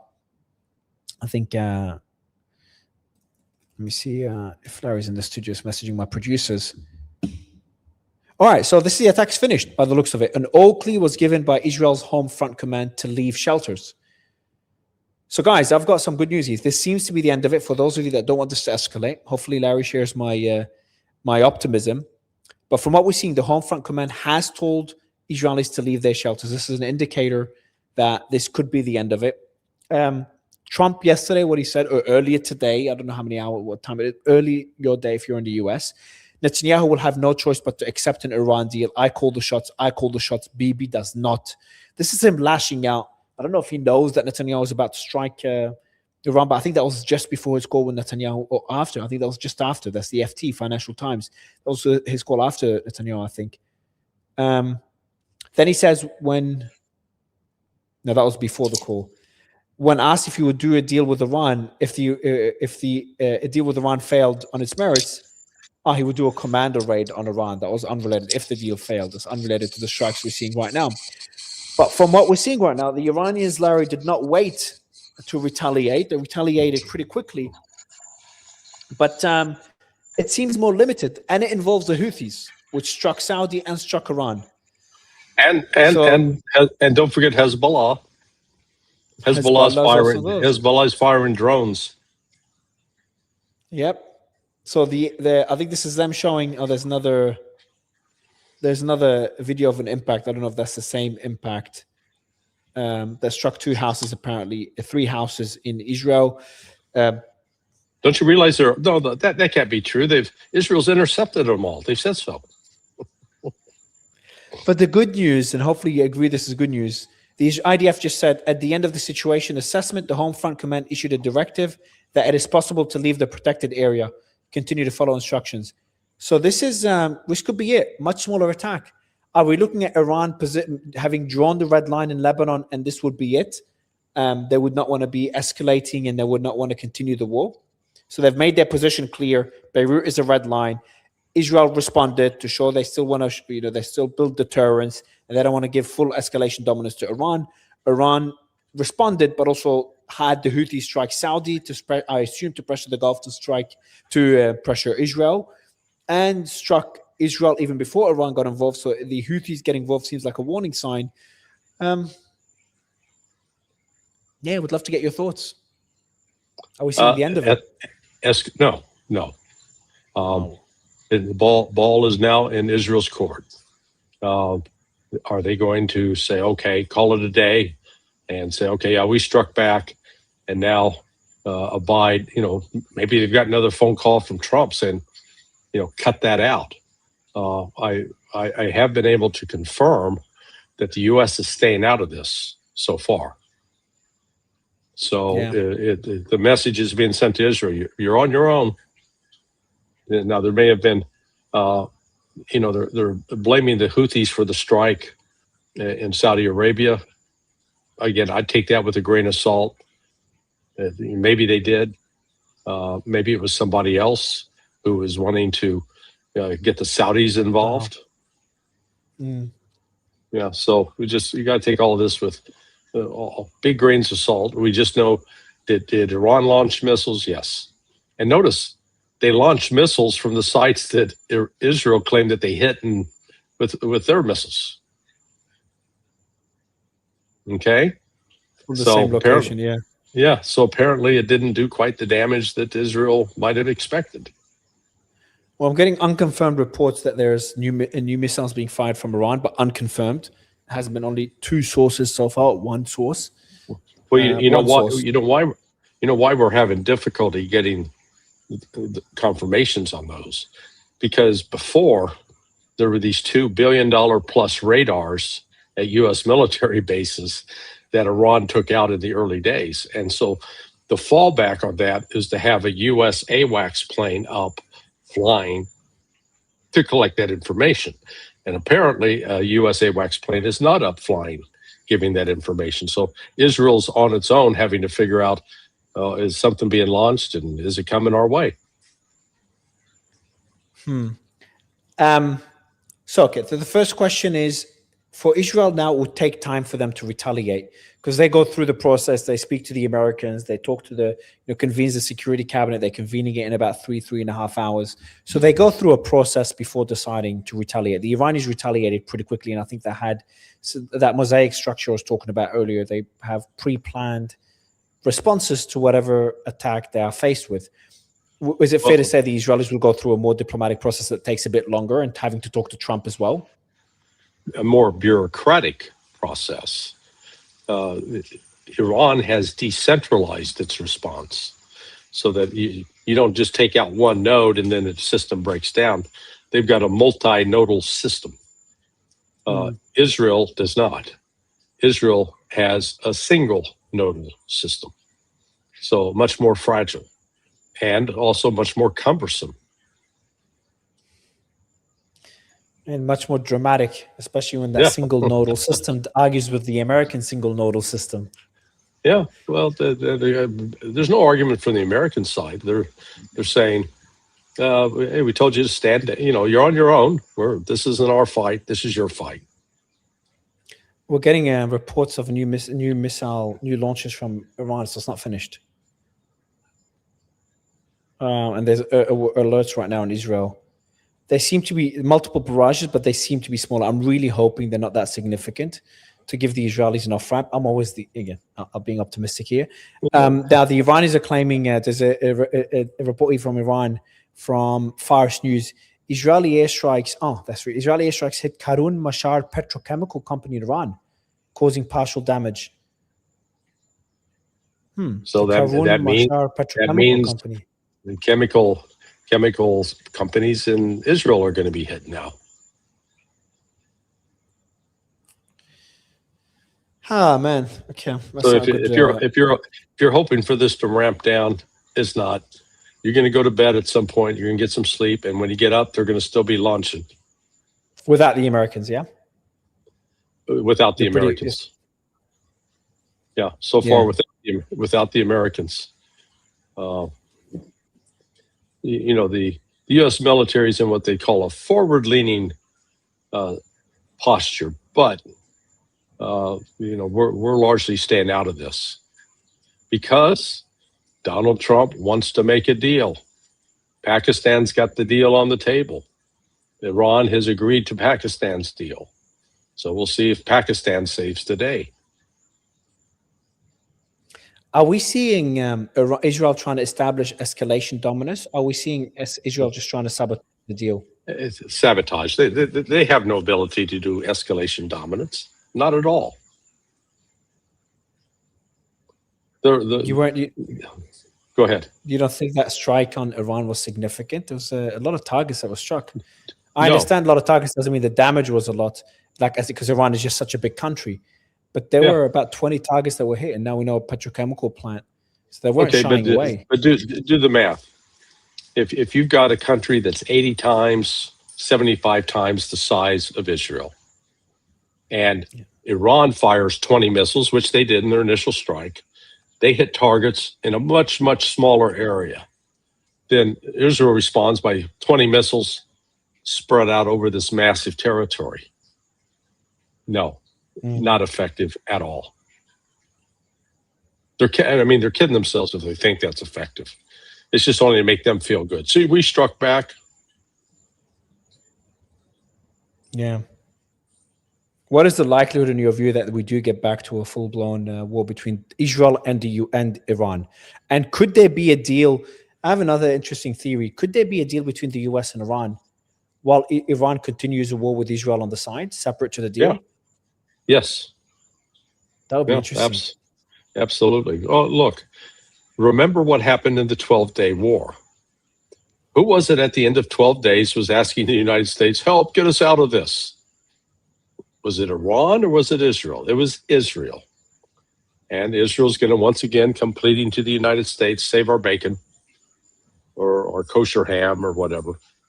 But I don't think the United States... Iran's certainly not going to be in the mood this time to cut a deal like they did at the end of the 12-day war. And there was some criticism in Iran at the time. Why don't you finish them off? This time, Iran's going to finish them off. The argument on why... okay, so the missile that was launched apparently was intercepted. So it was intercepted. Right. Yeah, I'm sure it was. Projected to land in Jordan. The missile was carrying cluster munitions, according to some reports. Now I don't know if it was actually intercepted or not, but there's one report here that the missile. How do they know? I don't know. That's not Israeli source, just so you know. That's an OSINT source. Oh yeah, gee, yeah. They've got X-ray vision. They can see this. They can see this supersonic missile, maybe hypersonic missile flying, and they can look through it and say, "Oh, that's got cluster munitions on it. See the lettering on the side." Sorry. The Iran right now though, Larry's. I know it came out, much stronger than expected out of this war, but it's also much weaker than what it was before the 12-day war. Before the 12-day war in Iran, that's gone through decades without war. It's been bombed for so long. It's been bombed for non-stop by so many of America's munitions as well as Israeli munitions. No, and it's fired a lot of missiles as well. That's what the Western propaganda would have you believe. The but reality you don't think it was weaker than at the beginning of the 12-day war? Not weaker than stronger than expected, but weaker than 12-day war? No, they're stronger now. Before the 12-day war. Yeah, they didn't have that much military and intelligence support from Russia and China prior to the 12-day war. Since then, man, the taps have been open. And they're in all the different cargo planes that have been flying into Iran. And God knows what's come across the railroad and what's come via ship container through Pakistan. No, Iran's actually in a stronger position now because, before they were not going to take the offensive. Now today they've taken the offensive. They warned very clearly 10 days ago now, that going back to the information that Pepe and I released from the Pakistani source. And, and then that was followed up by the IRGC commander coming out and said, hey, if we're going to warn you now that if you hit Beirut, northern Israel, you better clear out because we're coming after you. And now they're going to go after military and strategic targets. They're not going to be trying to kill civilians. But they also warned we're going to shut down the Bab el-Mandab. So, who got into the war today?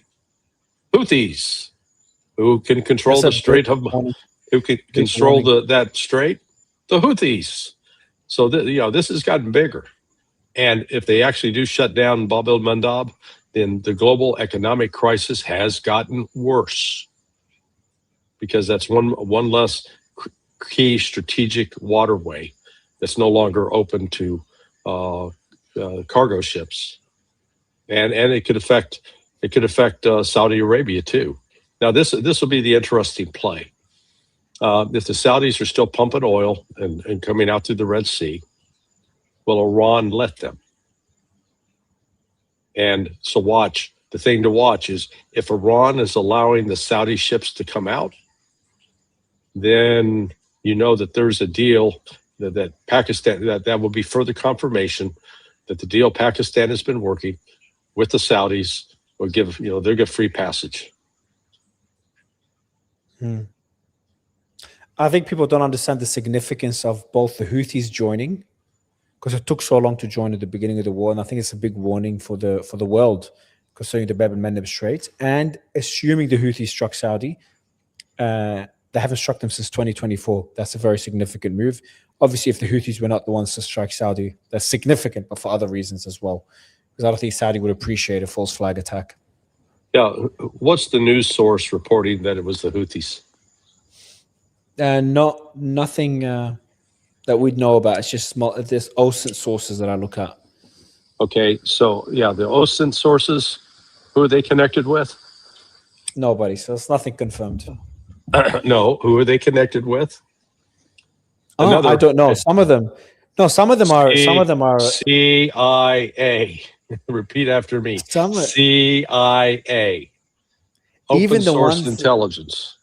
There's some of them that are extremely even anti-Israeli. They don't even refer to Israel as Israel. They call it Israel with like inverted commas or occupied Palestine. They call it.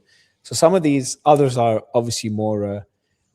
On the pro-US side, and then others on like the anti-Israeli right to exist side.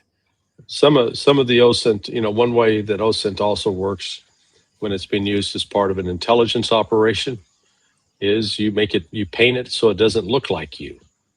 It looks like the other side. So you think intelligence services have infiltrated a lot of these OSINT sources? Absolutely. One of them, actually, one of the bigger ones, I don't know if you know this, one of the bigger ones got arrested at the beginning of the war, in the first couple of weeks of the war. They disappeared for a while. I don't know if you know who I'm referring to. It's one of the bigger ones. No. Yeah, they were arrested. I can't remember the country. My producer knows. He was telling me the details, but they disappeared. They posted in the group that they've Egypt. So they're in Egypt, and they were okay. I'm not going to mention his name. So they sent me his name. I don't want to know his name, man. But they're based in Egypt, and they were arrested for sharing information. I don't know whether at the behest of Israelis or Gulf countries, etc. Then they were released. I don't know what happened afterwards. But I think it's because the Gulf countries were worried about certain information. The Gulf countries were freaking out at the beginning of the war. They were really unprepared for how to deal with the panic that was caused by the strikes on their territory, and how to deal with people sharing videos and photos. They arrested a lot of people, released most of them eventually, but arrested a lot of people. And there was a guy in Kuwait arrested for, I think it's like a month. A bunch of people arrested in Kuwait and Qatar and in Bahrain and the UAE. But it's going back to these sources. So cool. Well, if they're infiltrated by the CIA, that doesn't help. Did you see what's happening with the oil futures? No, they're going up. Yeah, Brent Crude's up to 97 now. It's up about $4. Oh man. And West Texas Intermediate, that's up almost $4. It's up to 94.43. It's at 94.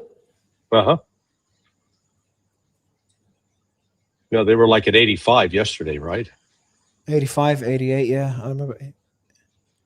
Yeah, so from yesterday, Brent's up over $10, and West Texas Intermediate's up almost $10. So, and I think it's going to keep going because the fact, I hypothesized that when Israel made its response to the first Iran attack, that maybe, just maybe, Iran had been pulled aside and said, look, let it hit, don't do anything, and then we'll calm this down and the negotiations will go forward.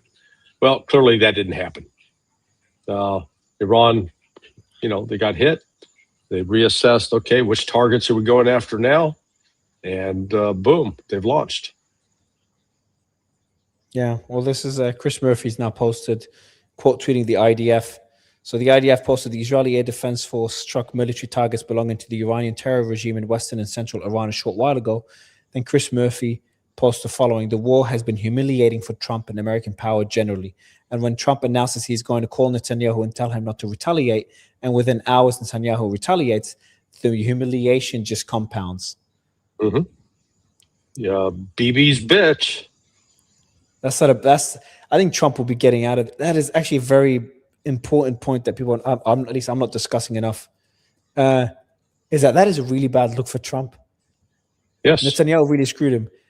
It depends on what happens next. If Netanyahu struck that once Iran, and then now Iran struck again, but much smaller than the last one. If Israel does not strike now, I think it will be fine. I think it allows Netanyahu to save face by at least retaliating somehow, and Trump to save face by saying he made sure that the two did not get into a war. So I think it's still a good way for Trump to exit this. I don't think it's that catastrophic from an optics perspective. Not good. But I think it could have been a lot worse if this continued. So the report here is that the Iranian missile was intercepted over Jordan by a THAAD. I'm sure you're gonna laugh right now. Yeah, I'm sure it did. That was $26 million worth of THAAD missiles, because each one costs $13 million. There are two fired, so they took out a missile that may have cost $1 million, may have cost $200,000. Yeah, that's a cost-effective response. Are you worried this could sabotage the negotiations you were talking about with Pepe and the source, the Islamabad Accords? That's the entire purpose of this exercise. Israel wants to sabotage it, and Iran's not going to pull its punches just because of the deal, because the deal is supposed to be lift the blockade, stop the attacks in Lebanon, etc. And they say, hey, those are our terms. If you, Pakistan, can't make the other side meet those terms, that's not bad on you. But we're not going to be bum rushed into an agreement that allows Israel basically to continue its murder and mayhem. Is there any chance that Lebanon will be excluded from the deal? Is that a possibility whatsoever? Zero. The Israelis confirmed the strike on the petrochemical facility. Okay. Yeah. To Channel 14. Does Israel have any petrochemical facilities? Yes. Do you think those are going to be targeted? I'd bet on that. So you're saying Hezbollah, you don't think it will be excluded from the deal? Lebanon will not be excluded from the deal? Absolutely not. The statements from the IRGC have consistently said in the past few days, Hezbollah is Iran, Iran is Hezbollah. No matter how far this goes, if Israel puts Lebanon on the line, that Iran could sign a deal and walk away while maintaining the status quo in Lebanon, the back and forth, and supporting Hezbollah with Israel, Iran would not take the deal, in your view, and leave Hezbollah? Correct. Then we're in a pickle, man. We're a pickle. Yeah. Man. We don't know how to get out of this. Well, the one who's in the pickle is Israel. Israel cannot sustain this. They showed that in the 12-day war. They were the ones who flinched. They were the ones calling Trump, get us out of this. And so Trump did his obliteration raid, and then Iran fired a couple of missiles at Al Udeid, and they called it quits. Oh, the war's over. Now we can start rebuilding for our next go round, said Israel. And they really thought that when they launched that attack on 28 February, I mean, it was, they had terrific intelligence, and they lured some of the Iranian leadership to a target point where they would be hit, and it failed. Now they have awakened Iran, and this time, unlike in June of 2025, Iran's now got the full backing of Russia and China.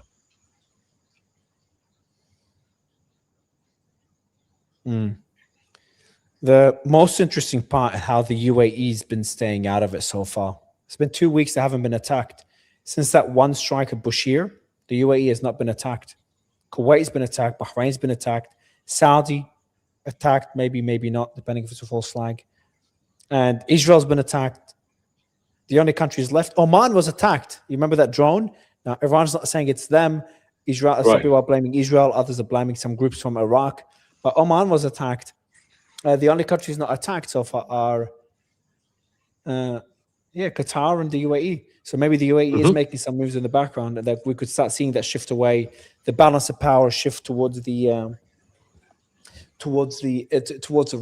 Is there, the axis, the Sunni axis, or the Pakistan-Turkey axis, Saudi axis, that will include Qatar? How likely do you think Iran would be part of that axis as well?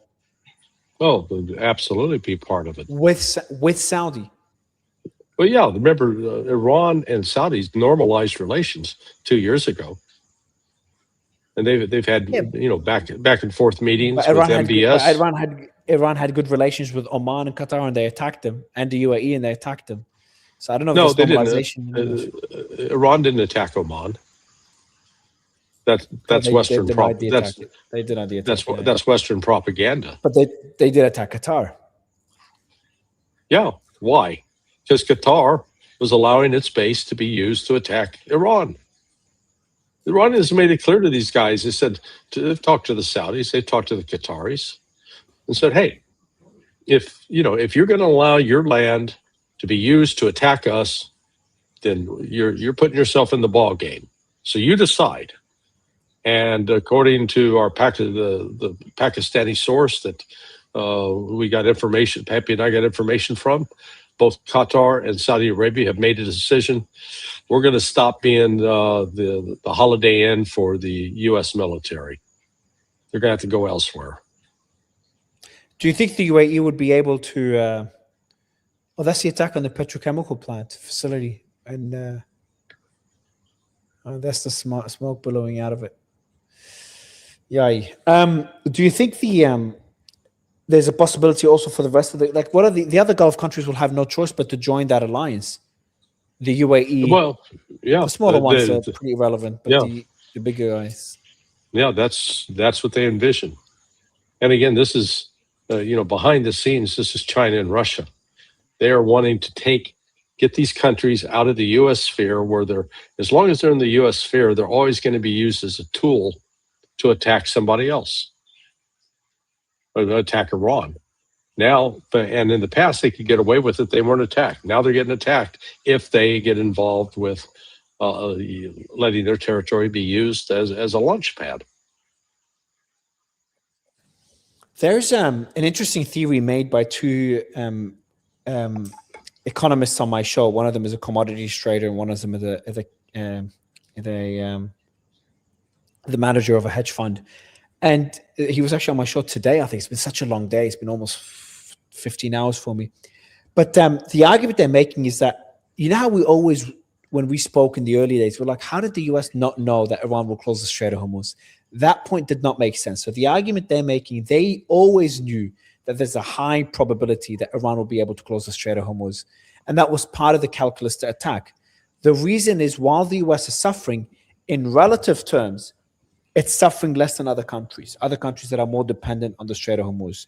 And the US is able to get more energy deals now with Asian economies, Asian countries, long-term deals to export oil and gas to these countries, refined oil and gas. But let's be clear what they're exporting.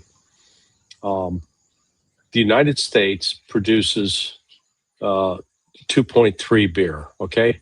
Let's think of it in terms of alcohol. The United States produces beer and wine.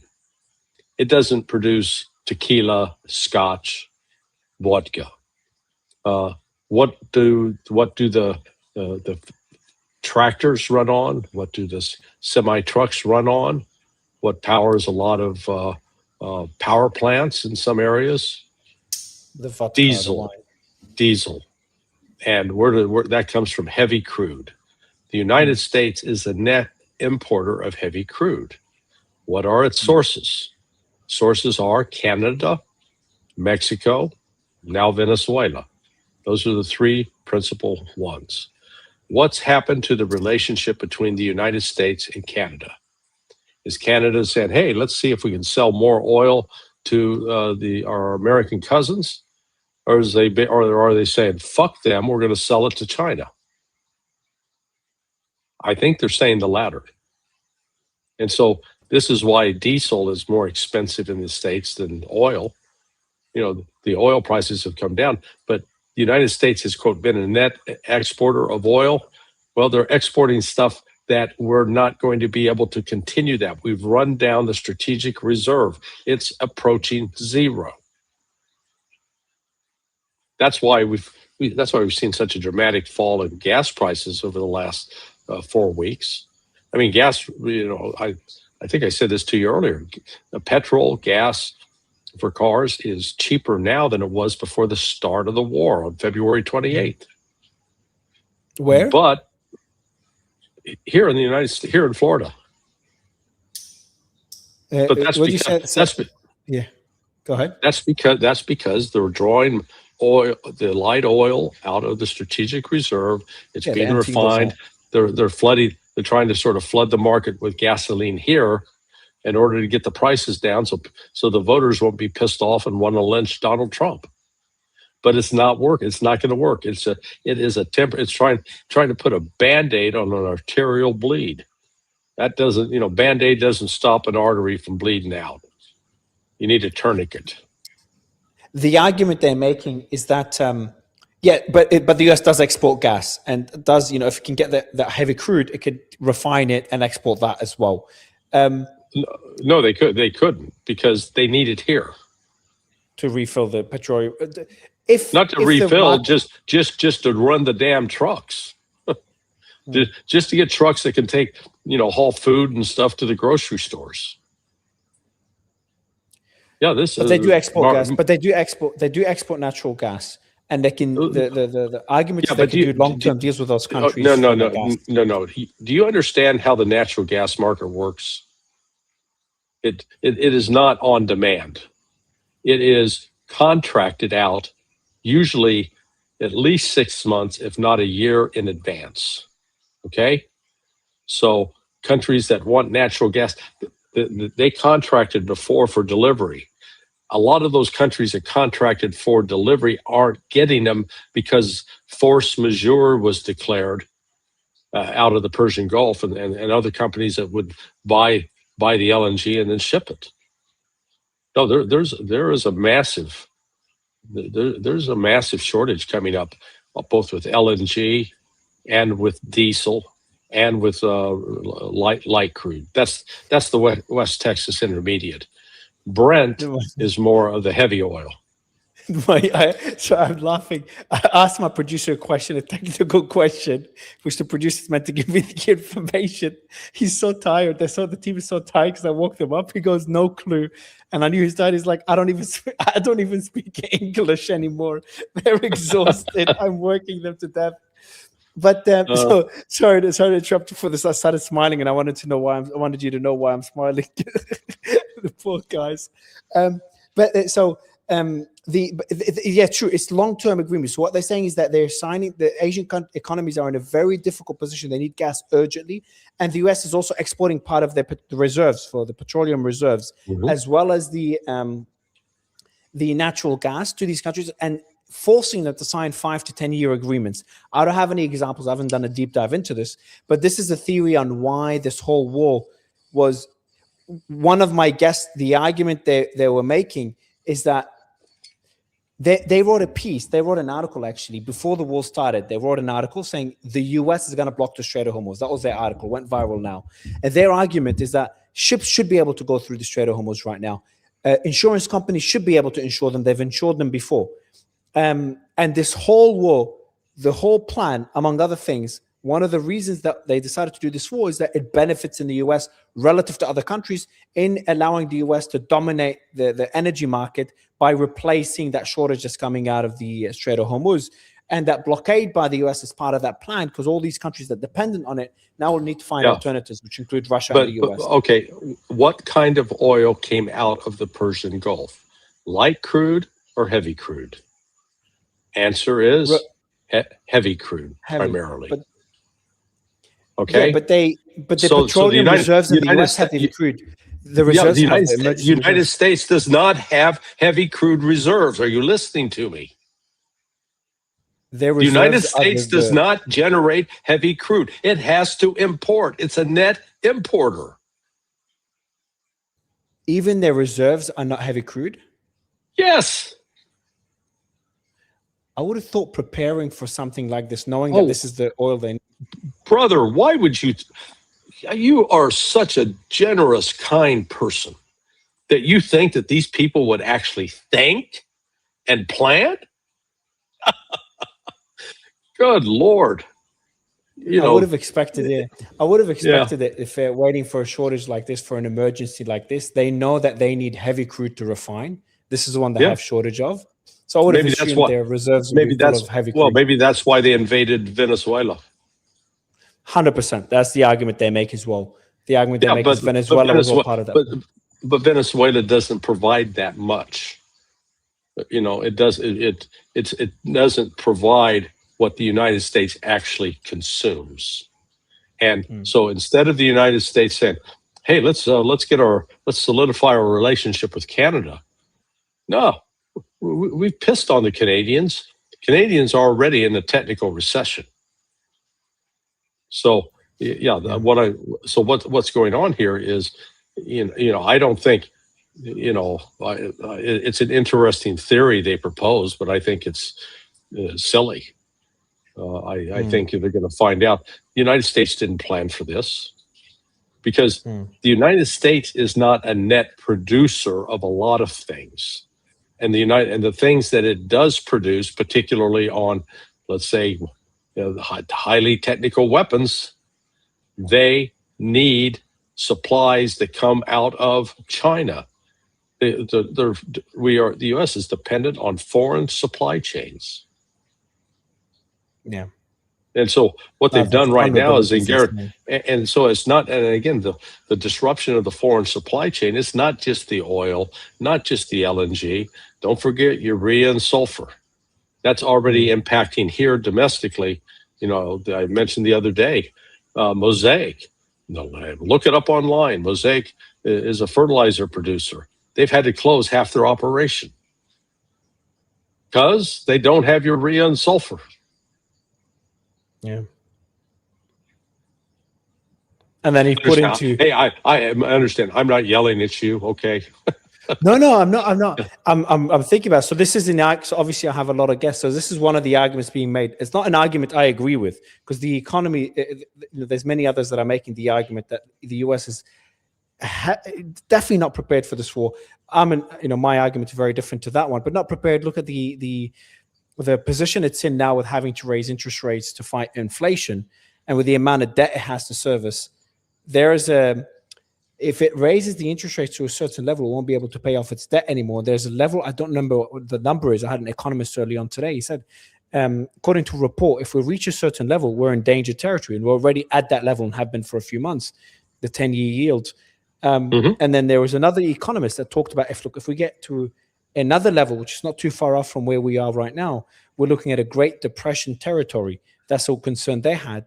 And this was, is obviously leading to inflation that will force the Fed to raise interest rates. And we're in a cycle right now where servicing the US debt will become more and more problematic. So no, I think that the war has been catastrophic, and we're not even talking about the depletion of the munitions as well that would be taking years to rebuild. The position in the US diplomatically, especially when it comes to allies that depend on that American security. I think there's a plethora of reason on how this war has been catastrophic to the US. Just look at all the early reports. The war was meant to take a few days. Like, all the early reports did not indicate that the US, and obviously I'm always, there could be there's a theory that behind the scenes they knew the Strait of Hormuz would be closed, but every single report said the war should last days. They did not expect the Strait of Hormuz to be closed, and they thought a regime change would be a lot easier to achieve. So yeah, I definitely don't think that this is all part of a 5D chess move. It could be, but I'm not in that camp. So if the United States expected the Strait of Hormuz to be closed and actually wanted to keep it closed, then why have they been making these attacks on Iranian positions that are seen as keeping the strait closed? Yeah. And try to ask NATO to come help them open the Strait of Hormuz. Yeah. I mean, if they wanted to close, they just said, oh, that's okay, not our problem. We'll just leave it closed. And we're not even going to go in there and try to open it. No, so the theory there by the guest, and that was a couple of weeks ago, the theory is that the US needs an excuse to close the Strait of Hormuz. And this whole war and what Iran's doing has been the excuse for the America to close the Strait of Hormuz. And he does feel like there is some sort of conspiracy among insurance companies not to insure ships. Ships can go through the Strait of Hormuz despite the Iranian attacks. They could go through the Strait of Hormuz. They could pay the fee on the Iranian side. There's multiple ways for ships to go through. And he's worried this is all part of a bigger plan for big oil to make money. Well, they're not going to go through as long as there's a threat that Iran can hit them with a missile. No insurance company is going to do that. Yeah. Well, the Bab el-Mandeb Strait is another example. Insurance companies, their risk appetite is minimal. When do you think the Strait of Hormuz is going to open? I've asked you that question. Okay, well, define open. So right now, Iran charging a fee. Yeah, well, it's been open for a few weeks. For without American blockade, like as in zero blockade by the US. Well, I think the US will probably be compelled to lift the blockade by end of July at the latest, maybe sooner. Agree. Can't afford to have it for longer. So, but then it's straight's open, but it's open under Iranian control, which means ships that want to pass, they're going to pay a fee. and that is Iran's hard position. They're not, stepping away from that at all. But before we get there, they're going to the Strait Bab el Mandab may be shut down now, and then that's really going to create further problems for global supplies. I mean, supply chains. I'm not sure how much traffic has been going through the Red Sea since last May, after the Houthis basically drove the United States out. A lot less, yeah. Very good point. Especially the bigger vessels are avoiding it because they're worth too much. Right. They just chose to take the added cost of selling around the Horn of Africa. Yeah, exactly. Yeah, that's a very good point.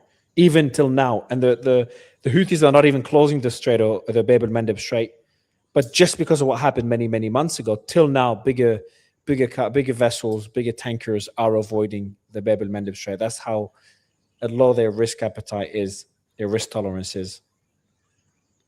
Right. There we go. So the IDF just confirmed that they struck the petrochemical complex in Mashhar. So the IDF has officially confirmed it, and there hasn't been any other reports. So I think we've seen the Iranian retaliation. As you said, the ball's in Israel's court. My bet would be they will not retaliate. I think Iran intentionally may have had an attack that's smaller than the last one to avoid a full escalation, and they wanted to draw the red line to ensure Beirut does not get struck, and I think they've done that successfully. And Netanyahu was able to strike back, to at least say politically, I struck back. I think they'll walk it back now, and we go back to the status quo. What's your conclusion? What do you think will happen? What's your analysis? I think we're in an escalatory cycle that'll continue for about another 10 to 12 days, just like the 12-day war. Maybe less, because I think Israel's going to reach a critical point a lot quicker this time than they did last June. So they're on their own now. That was the message from Trump, and I think Trump actually meant it. He was, he wants to get the deal done. So if he gets the deal done, yeah, everybody be celebrating and popping champagne corks. But in terms of restoring oil supplies, because remember, everybody's around the world is draining their strategic oil reserves. Japan, in particular. Not China. China's, they're not draining it. They have sufficient reserves, and they've got oil coming from Russia, and they've got oil coming from Iran. So they're not. China's not hurting in that regard. I just realized, by the way, the Pakistan Interior Minister, the one that had that message to Mujtaba Khamenei, was in Iran during the attack. He just left now. Yikes. Yeah. That's the middle finger by Israel to Pakistan, especially with the head of the Lebanese military heading to Pakistan. So there's that as well. Well, Larry, thank you for coming on. Did we speak 2 or 3 times today? I lost track. So it's been crazy. No, actually, we spoke. Let me check. I want to know. I'm actually curious because we spoke twice and the attack started. But did we speak before that? Yeah, we did. I think. No. I think we did. We spoke first. The first time we spoke. Wow. The first time we spoke, Larry, was 12:30, and now it's 9:30 almost. 9 hours ago. Yeah, so we spoke. That's 3 times today. Yeah. That's a record. Yesterday was twice. Well, Black I'm Jack happy. knows me by now. Black Jack knows my voice. Yeah, you get adopted into the family. So this is it's good to have these discussions. People are trying to figure it out. There's so much misinformation and lies being put out on social media by the governments. And I'm sure Iran lies too. So it's not just the West, but Iran throughout this process has been very straightforward. Said, look, this is, if you do this, we're going to do if you do A, we're going to do B. And we saw today, Israel did A, Iran did B. Then Israel did C. Then Iran has come back and done D. Now, is Israel going to say, okay, let's call a halt, or are they going to go back for E? And if they go back for E, then there'll be Iran doing F, and then we'll be back in this tennis match. But at some point, Israel is going to say, okay, we've had enough. We got to stop this, because they're going to be absorbing too much damage. Yeah. Hopefully we'll finish it before we go through the alphabet. Hopefully. Yeah, God almighty. Yeah, 26 more iterations. Thank you for jumping on, Larry. I appreciate it. That was another 45 minutes. These go quick. I'm glad. I'll take that as a compliment. All right, then I come back to you. Get some sleep. Now I will. When my producer says, Mario, I don't speak English anymore, I know that I've pushed them too far. I think we all need to go to sleep. All right, my friend. You have a good evening. Thank you, I'm sure we'll talk tomorrow. Bye-bye. Thank you so much. Bye-bye, Larry. All right, guys. So I've been doing these live interviews, and I applaud my team in the background for doing just as much work as me, if not more. Since how long? When did we start? Wow, it's 9:15 a.m. where I am. It's been almost 14 hours of interviews. We're doing non-stop interviews with a couple of breaks here and there. So I hope you enjoyed the coverage of the attacks. Hopefully that's the end of it. And I'm sure I'll see you again. I will see you again tomorrow. Bye, everyone. Thank you very much. Bye.